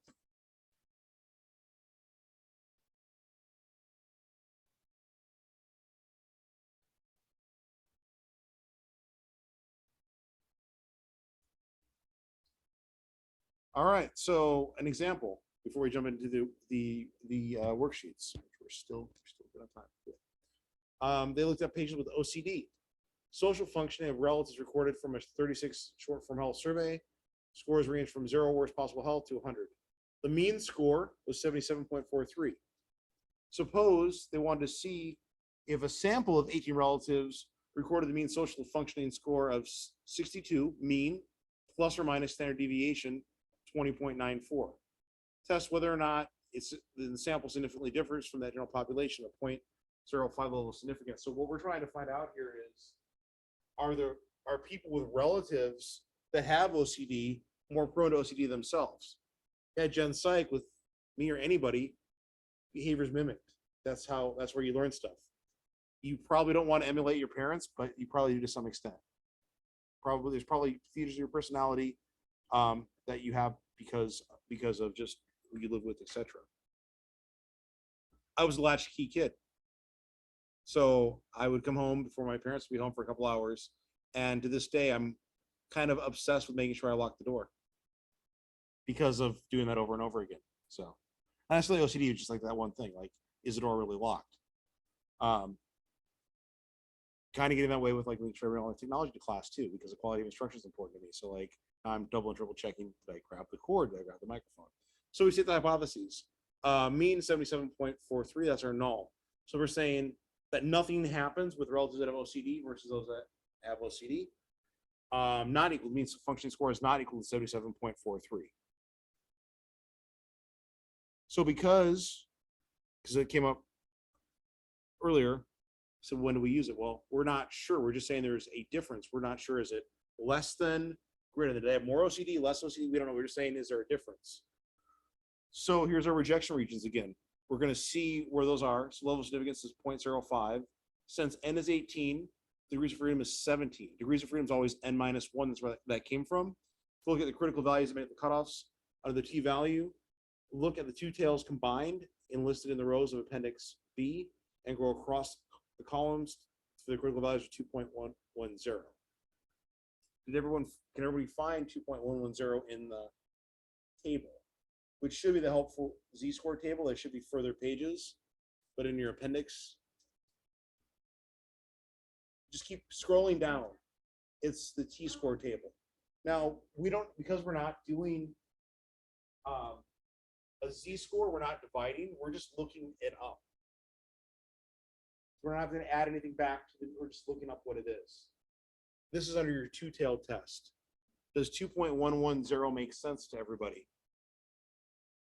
And or do you want me to show you where that is? Okay. Carlos, are you good? Maybe?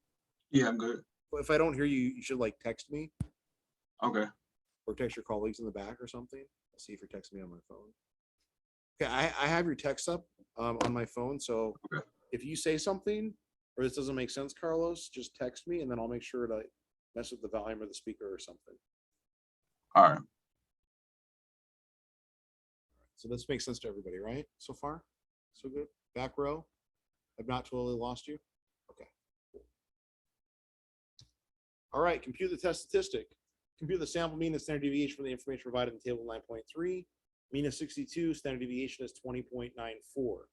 Define the t-statistic, compute the estimated standard error, and substitute the values into the formula. So we're going to find our standard error, standard deviation divided by the square root of n, 20.94 divided by the square root of 18.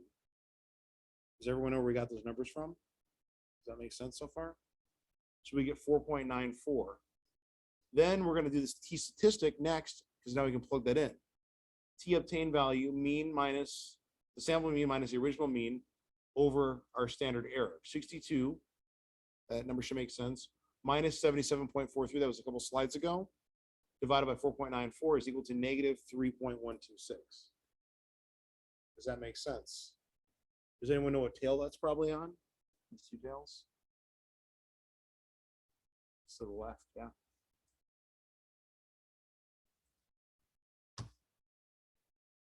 So do you decide whether or not to retain the null hypothesis, compare the obtained value and the critical value? So we're looking at that right there. Figure 9.3 shows the obtained value, negative 3.126 falls beyond the critical value in the lower tail. The decision is to reject the null hypothesis.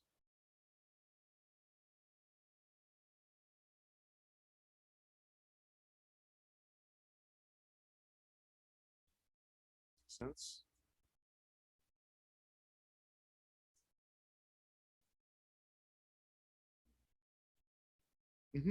Yeah. No. Because our t obtained value versus our t score is where we got there. Just like the z statistic and the z obtained. This is the t score, the t value, and the t obtained value. So how would you say that in APA? Social functioning scores among relatives who care for patients with OCD were significantly lower than scores in the general health of the population. T is 17 is equal minus 3.6. Probability is less than 0.05. That's how you would state what I just said in terms of where it is on the graph.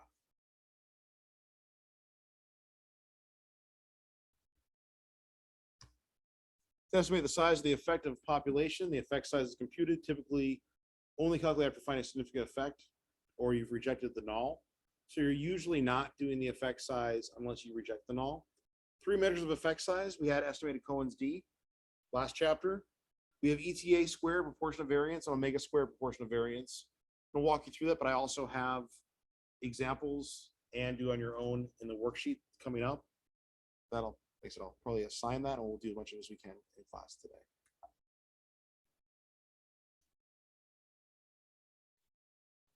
Have that so far. So let's wrap that up for so Carlos, you're not texting, so I'm assuming phone.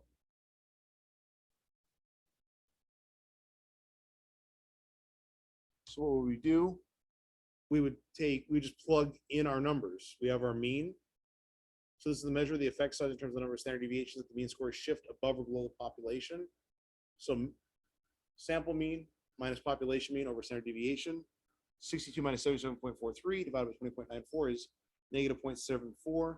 Relatives caring for OCD patients reduces mean social functioning scores by 0.74 standard deviations below the population. Remember, standard deviations are the clustering of scores or the behaviors that we're talking about. So it tends to be here on average based on our mean.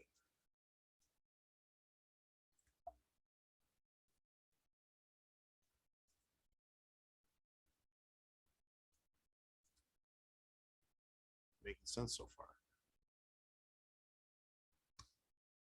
Portion of variance.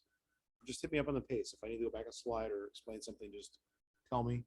Proportion of variance, measure of effect size in terms of the portion or percent of variability in a dependent variable that can be explained or accounted for by a treatment. So the proportion of variance is the variability explained over the total variability.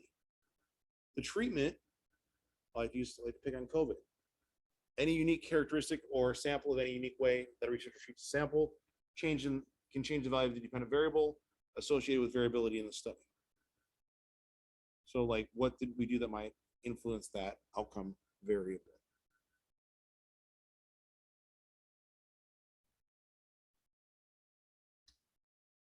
ETA squared.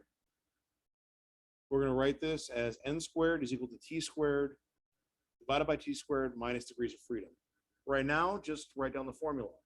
We're going to practice with a very specific example in our worksheets, as well as walking through it on your own, where you'll be able to plug everything in where it'll make sense, okay? In addition to like WebAssign. Omega squared, w squared, t squared minus 1 divided by t squared plus degrees of freedom. Omega squared gives a more conservative estimate.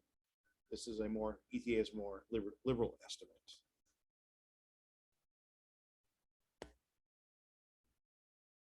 I'm absolutely lit up. That is no problem.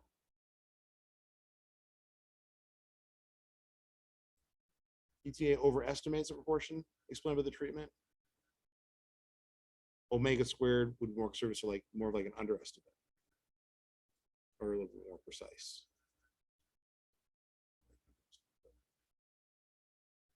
Good. Okay. So for example of calculating the proportion of variance in example 9.1, ETA squared, we're referring back to the formula I just showed you. N squared is equal to negative 3.126 squared divided by negative 3.126 squared plus 17 is equal to 0.36. Something you want to be very careful on, and this will be important as you're working through the worksheets, is make sure you're doing all the numerator divided by all the denominator, or have double brackets or something to make sure that it makes sense. If you start getting a weird number, like if you work through like my example and it's not 0.36, you may want to go back and look at like your order of operations so that you get 0.36. And then make sure when you actually do your own, you're doing the same exact steps of the order of operations. So when we get 0.36, what does that mean? 36% of variability of social functioning or the dependent variable can be explained by the fact that participants were relatives who care for patients with OCD or treatment. The same explanation for omega squared, but we substitute W2 value for the current ETA squared value, which I'll show you in a moment. Yeah, is there a question?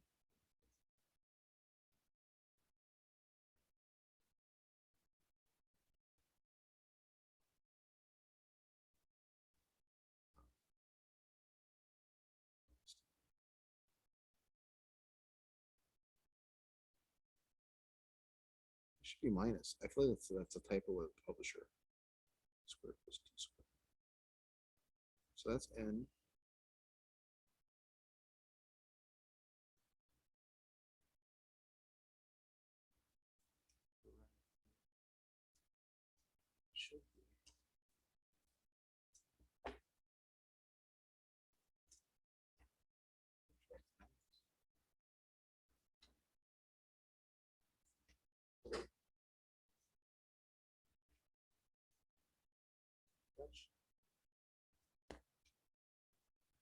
Yeah, we have a negative number. It's weird.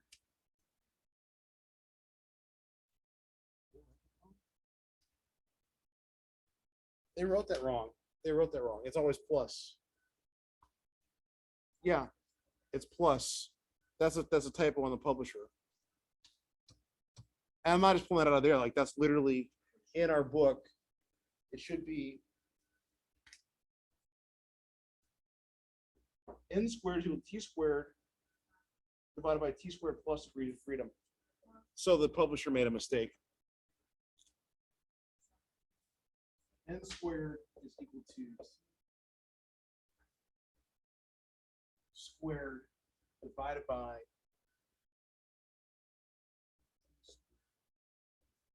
plus. They made a mistake. I'll make sure I have my own slides to the next stats course so that I can fix that rather than rely on theirs. So two independent, does everybody has, okay, so this is the effect size for Cohen's D. So this tells us if it's a small, medium, or large, depending on where the N2 falls. So if it's between, for example, 0.01 and less than 0.9, that's a small effect. But if it's greater than 0.10 all the way up to less than 0.25, that's a medium effect and so on. So that's what the table means. That should make sense for everybody, I hope. If not, talk to me. Questions? So a two independent sample t-test. If I need to go back, just tell me, everybody. That's a statistical procedure used to test hypotheses concerning the difference between two population means, where the variance in one or more of these is unknown. You make comparisons between two independent groups this way. In independent samples, it refers to the selection of participants such that different participants are observed one time in each sample or group. I believe I have.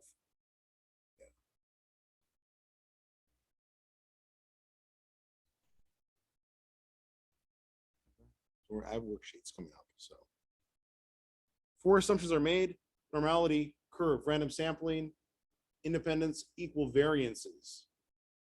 So we're assuming that the variance in each population is equal to each other. This is satisfied when the larger variance is not greater than 2 times of the smaller variance.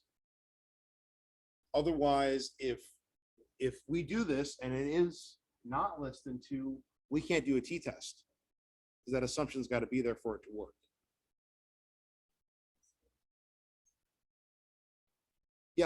Yeah, that's right. S squared is variance. Square root would be your standard deviation.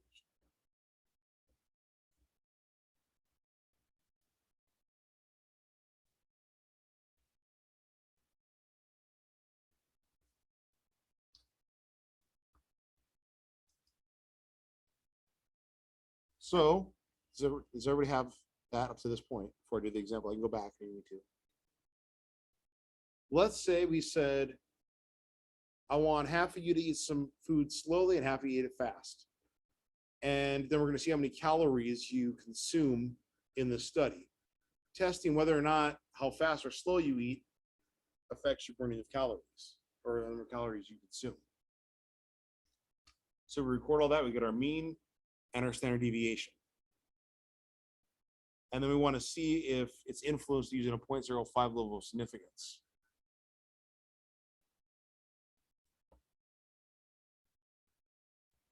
So we'll start with our null hypothesis, right? The null states there's no difference between the alternative states. The difference is greater than 0. Rate of eating has no effect on the number of calories consumed in the meal. Or alternative hypothesis, it does have an effect.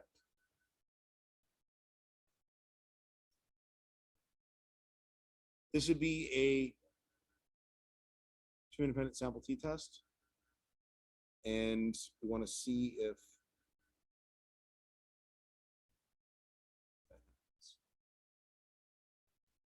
so we set the criteria for the decision. Alpha level is 0.05. Since the alternative hypothesis is not equal to, because we don't know, 2-tailed. We didn't say you're going to consume more calories or less calories based on your pace of eating, because then we would use a 1-tailed directional test because that would absolutely make sense. We're just saying it's not equal to, so it's two-tailed. Find the degrees of freedom for the two samples, add the degrees of freedom in each sample. So you have your breakdown here. Method 1, degrees of freedom for two sample t-test, degrees of freedom plus 1 plus degrees of freedom 2.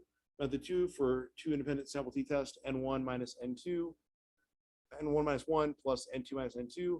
Method 3, degrees of freedom for two independent sample t-test, n is equal to n minus 2. So we're looking at one sample t-test. Total difference would be n minus 1. Two sample would be the difference between those two. We're gonna, like I said, I have a worksheet coming up where we walk through this. So.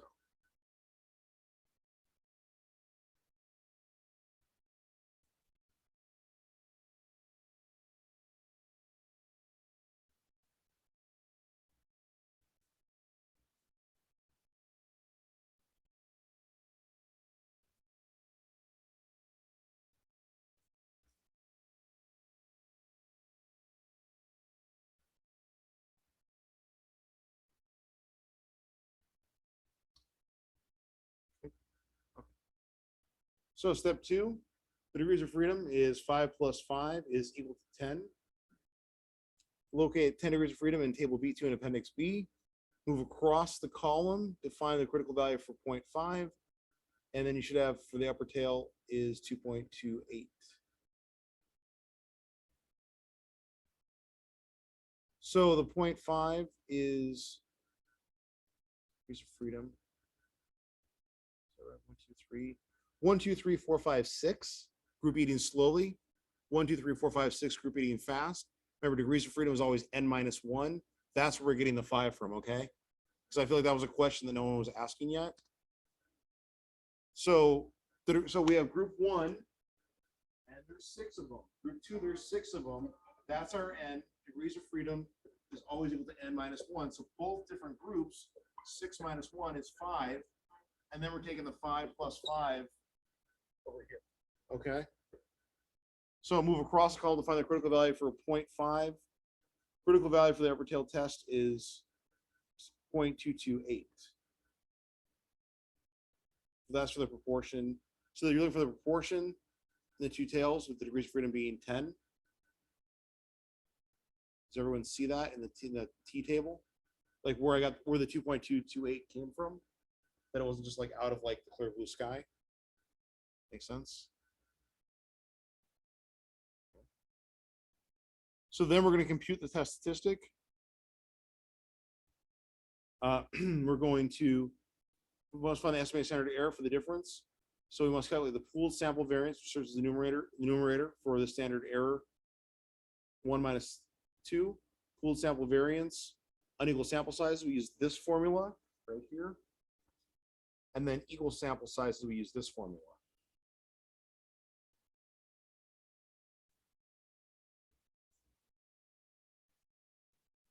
Yes, we have equal sample size, so we use the bottom formula.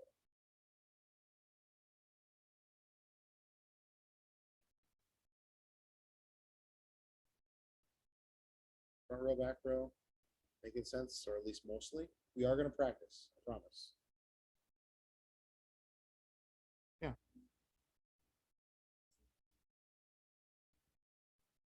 Oh, so the table, what you do is,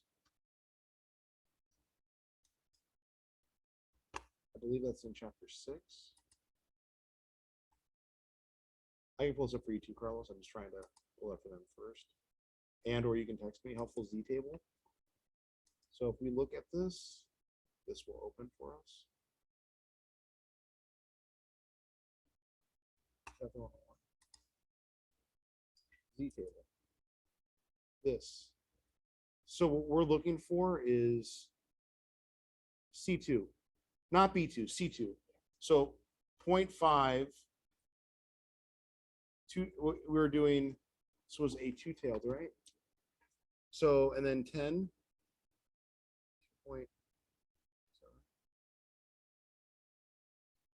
Yeah, to the right, 0.5, 2.228. That's where I got that from. Carlos, do you need to see that? I can show you what I just showed them. You said that's on the Z-score table, right? That's where you found that? So if you go into right here, you should still see my screen, Carlos. And what I was explaining is you student resources. You guys are totally gonna have homework. It's just the class is compressed. I'm just looking at the time. And then you click on chapter 6. And then you click on the Z table that I uploaded, this first one.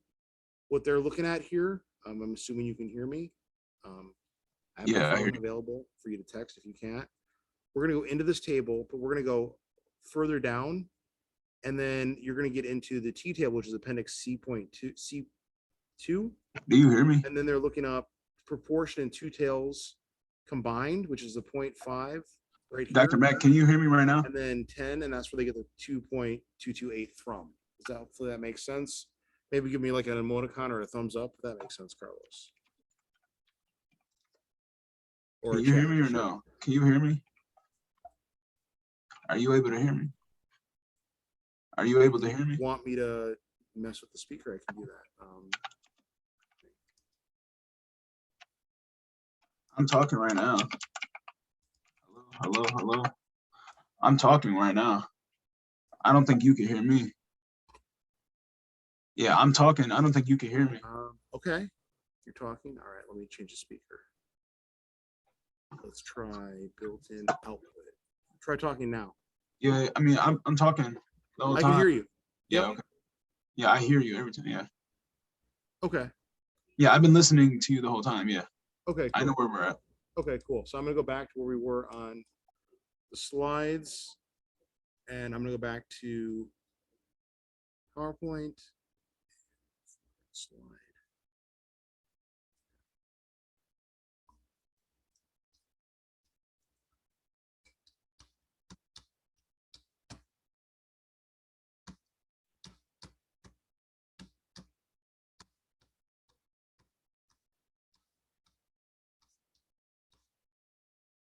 So then we're gonna compute the test statistic. Continued. So you compute the sample variance, substitute the sample variance and degrees of freedom for each sample. So 24,000 plus 17,000 divided by 2 should equal 20,500. Compute the estimated standard error for the difference. Yes. That should be up here, I believe. Sample variance. So I believe that is.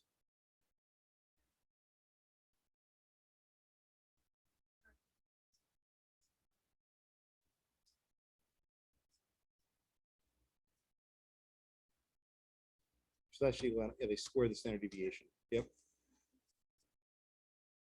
So then we get 82.66. Then we compute the test statistic for the two independent sample t-test. And we get the obtained value mean 1 minus mean 2. That's our sample mean minus population mean over this, the standard error mean 1 minus mean 2, 50 minus 0 divided by 1.7, 0.0605. And I have a worksheet coming up.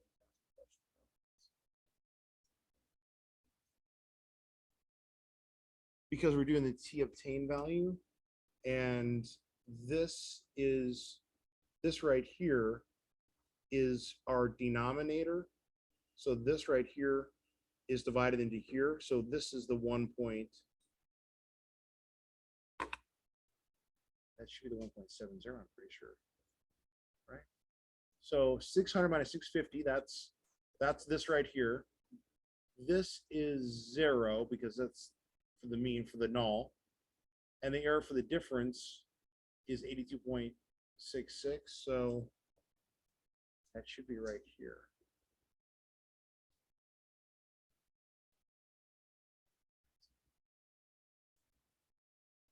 I think that's S1 minus, that's 82.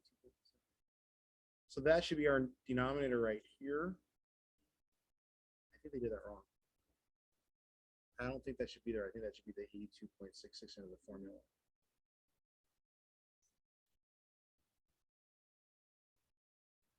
What do you get?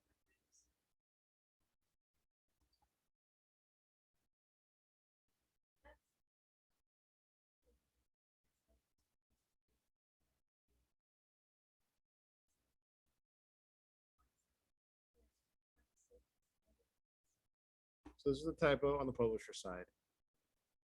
That's why. It should be because this right here is this number, and then this right here is being plugged into that. Does that make sense? Prove it's here.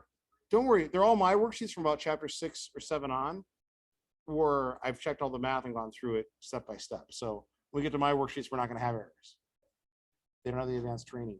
I don't mean that in any like ego way. I just mean like they're public. They don't have as much training. So step 4, compare the obtained value to the critical value. The decision is to retain the null because it falls inside.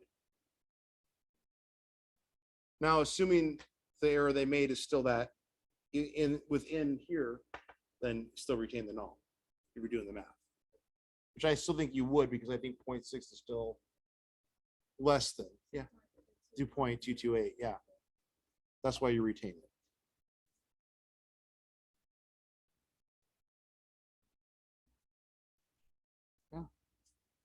And we're actually going to have a little bit of time to do classwork today because we are almost at the end. Go ahead.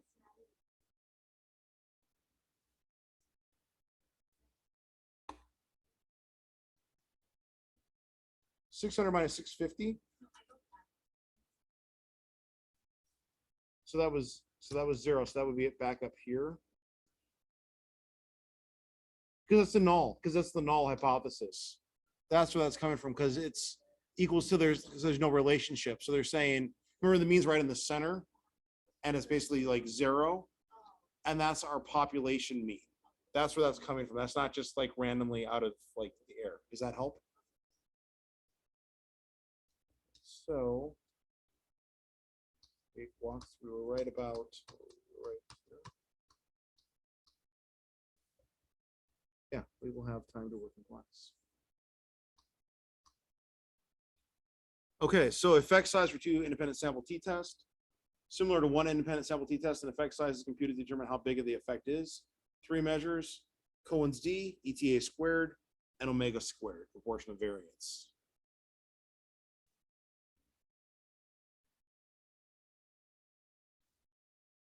Estimated Cohen's d, place the difference between the 2 sample means in the numerator and the pooled sample standard deviation in the denominator.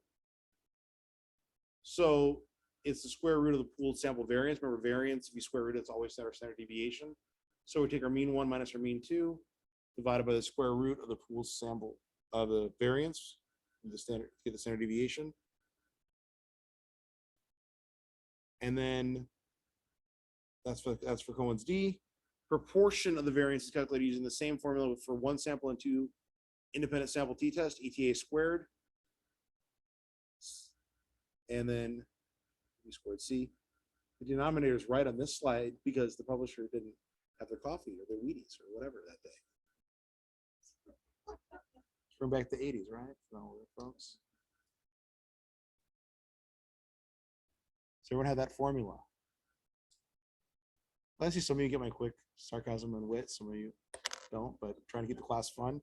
All right, so reporting the test, result of t-test, you must include the value for the test statistic, degrees of freedom, and p-value. In addition, a figure or table is often used to summarize the means standard error.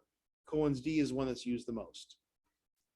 And now I have worksheets, and we got about 20 minutes. What I was thinking is I'll share where the worksheets are, unlock them, and rather than walk through every worksheet one by one, allow you to work a little bit autonomously by asking me questions that we'll talk about in this class and or a little bit of next class.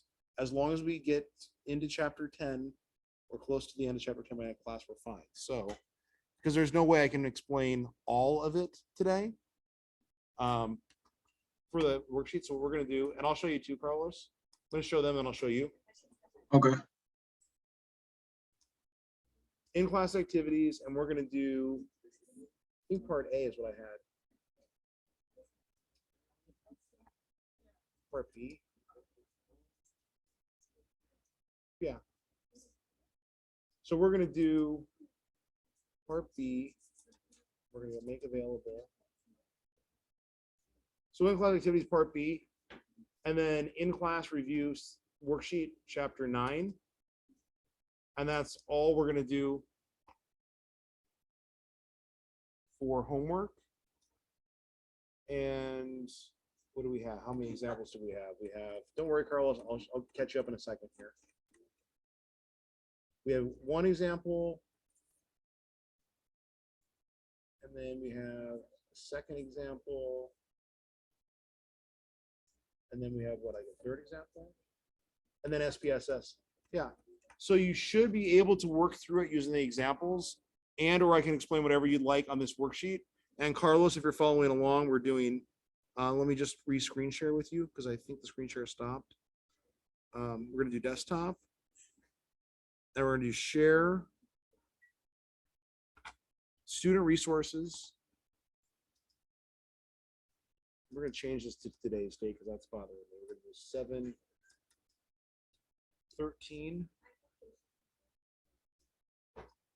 22.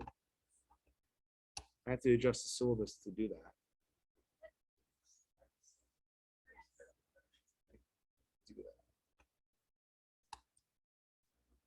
So we're just going to do the in-class chapter 9 review. And I can, like I said, I can walk us through a couple of them or come around, whatever's going to assist you the most. And then Wait, can you show me where it is? class. I don't think I showed you where that is yet, Carlos. Yeah. Let me I'm go looking. in. So click on student resources, in-class activities. Okay. And then we're going to go to in-class activities 732 part B. And you're going to do chapter 9 review statistics updated. And there's like an example and then your own. There's like 2 or 3 of those and then SPSS. And we got about 15 minutes left, so I can walk us through things one by one and or come around and you guys can ask questions. And I was thinking whatever's unclear, we could walk through a little bit more in detail on Monday, or I can walk you through it. So just as you're looking at the worksheet, if something's unclear, or you want to walk through something, just tell me. We can do whatever we got to do as a class. This is actually a shorter worksheet. So if you follow the examples, you should be good to go. But asking questions is 100% fine. So.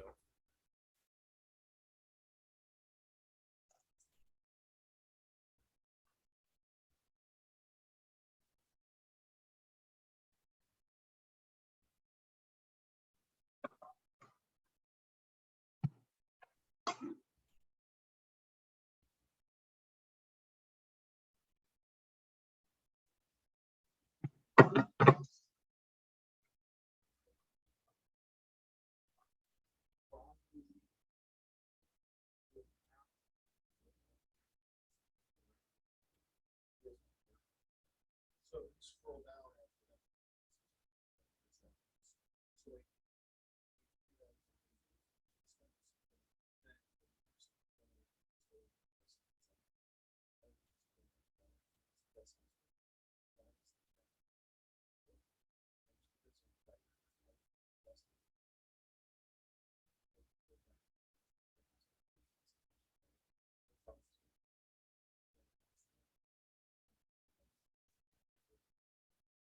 So this just starts like just like the review what I just talked about.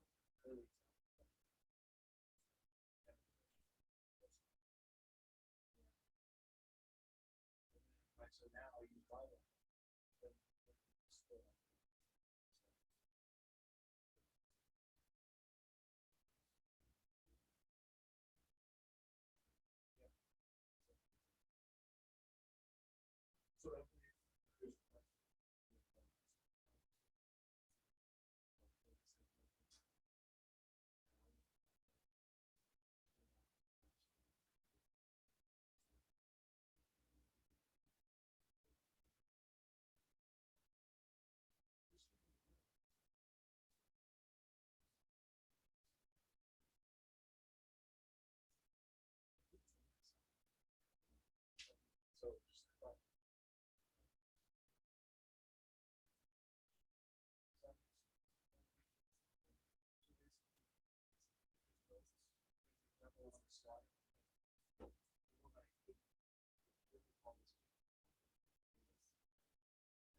I did the announcements.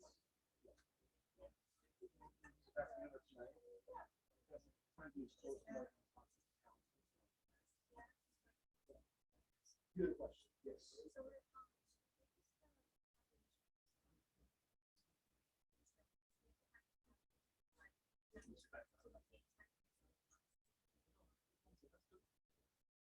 Oh, it's not for yourself, it's for the data.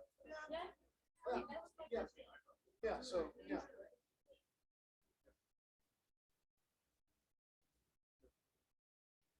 So like the meetings in the sound data that I'm doing.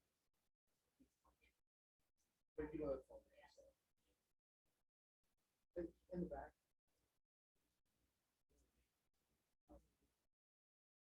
You're like that. Some of all the value. So.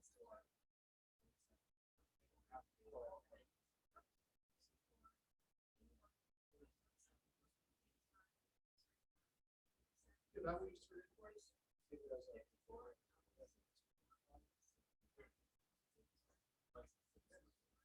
Yeah.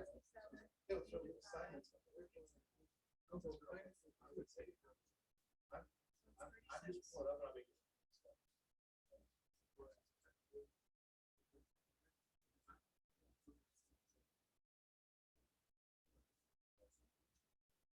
So if you down the road, so it's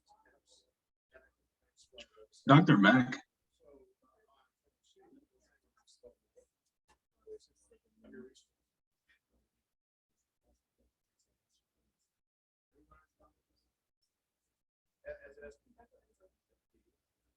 that's the thing, because that's the data.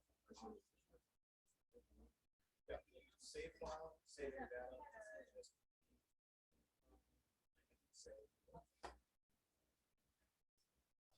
Dr. Mack,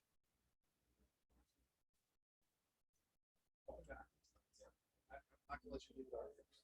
Okay, and I'll help you with the SPSS. If that didn't work, that thing, because the other one's on with it.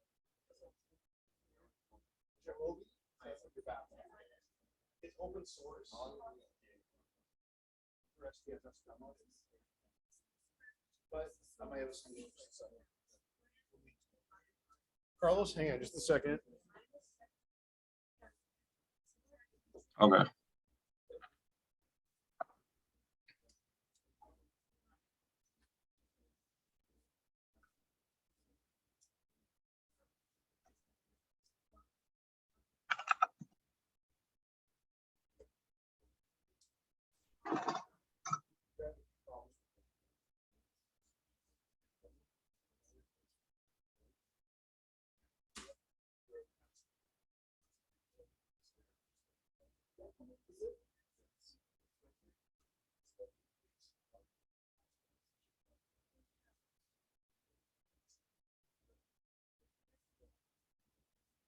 Okay, Carlos, all yours. What can I help you with?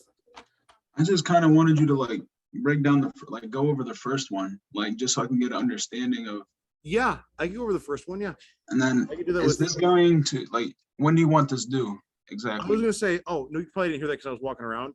Monday by midnight. So my thinking was, I can certainly walk you through that one. We definitely have a few minutes from the time, Right. but that you guys could all bring questions. Now the like if I don't give you the mean, I give you a set of data, you're gonna have to calculate the mean on your own, for example. But Mhm.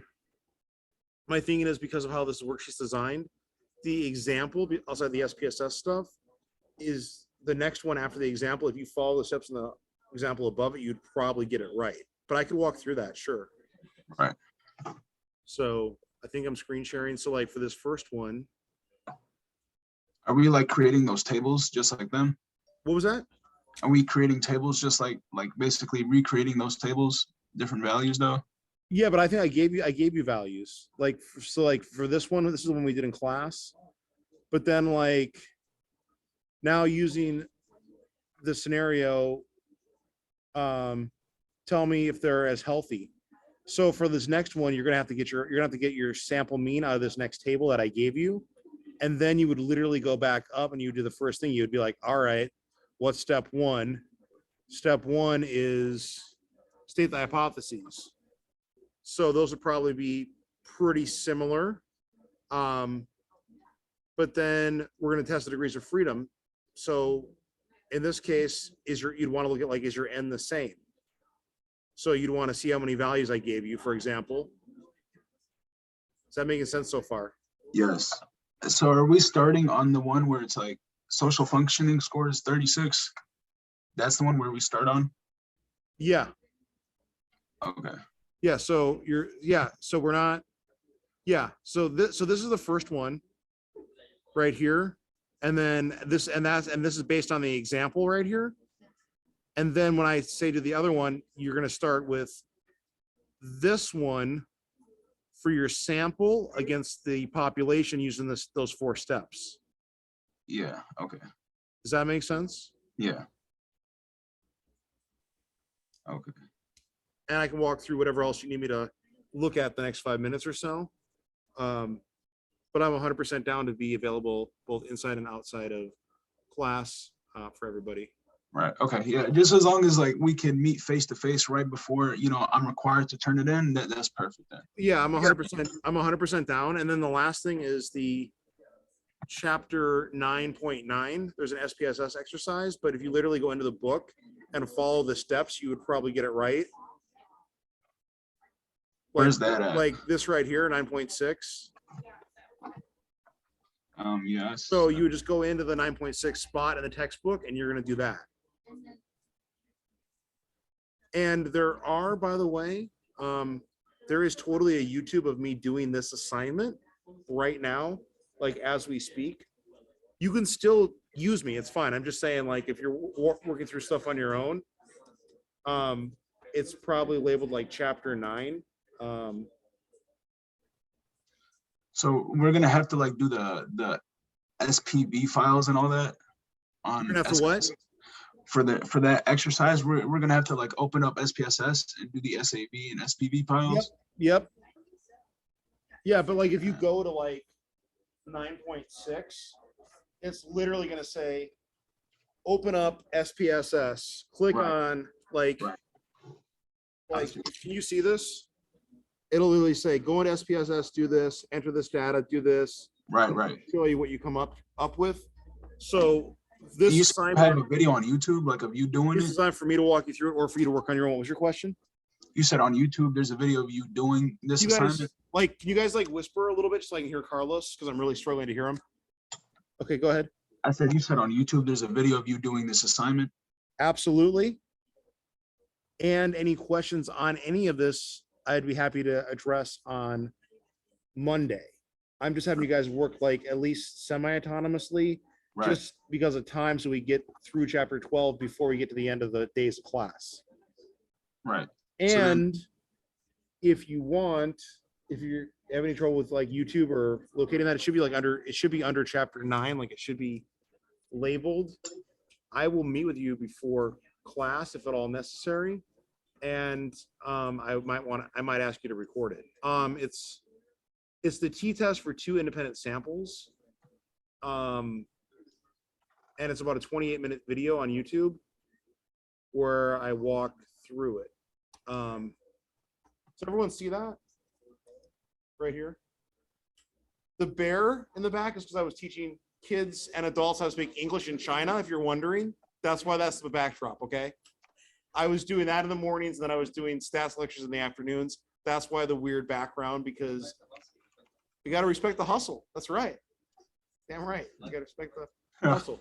This video, the t-test for 2, and I can show you that too. It should be titled the t-test for 2 independent samples, lecture B.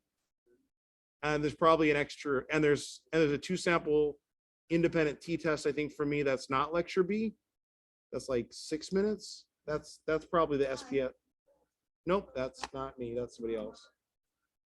The 2 tests for independent samples, lecture B statistics, Dr. Mack on YouTube. That's the recording of me doing this thing. Were you able to find that okay, Carlos? Or you want me to do a screen share? Wait, what date is it? Because you got like a lot of videos here.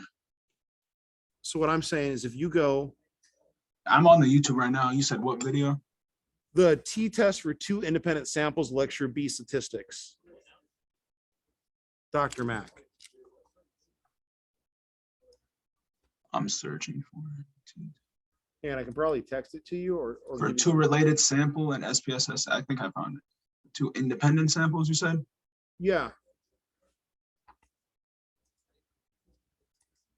How many minutes is it? 28 minutes. Yeah, I found it. Yeah, you got it. There's a 28-minute video of me on YouTube walking through the assignment. So we'll do that. If you guys want to, I mean, we're right at time. If you guys want to go, that's fine. If you have questions on anything at all, how are you doing in the class, SPSS, Jamovi, Valentine, I'll stay and I'll make sure your stuff's working. Just don't walk off with the hotspot. Other than that, there is a video of me doing this, and bring your questions to class on chapter 9. Test is due a week from today by midnight. 2 attempts, highest score is what I'll take. Unlimited time. I'm saying this assignment is due Monday. I'm going to assign WebAssign and some other stuff that'll be due before Monday. But I'm saying this particular assignment between my video, working autonomously and bringing questions to class, you should leave on Monday with complete clarity whenever it doesn't make sense on chapter 9. And have a good sense of chapter 10 at that point. And then anybody that didn't present, like I think back, a couple of you in the back row, bring 5 through 8 to class on Monday, like the exam 2 review, to present that so you get all the points on it, because I'm going to look if I can remember you presenting. Like I should see it again when I'm grading. So we'll do that. Questions on this in chapter 10 for Monday is what we'll cover. So chapter 9, post-test, pre-test, and then WebAssign, right? Chapter 9, pre-test, post-test, WebAssign, chapter 9, WebAssign, chapter 8, all going to be due probably by like over the weekend. If you Okay. haven't already started on them. Like I'll give you all several days to do that, but at this point to immerse yourself in the material, you'd want to get that done if you haven't already. Have a good one. Bye.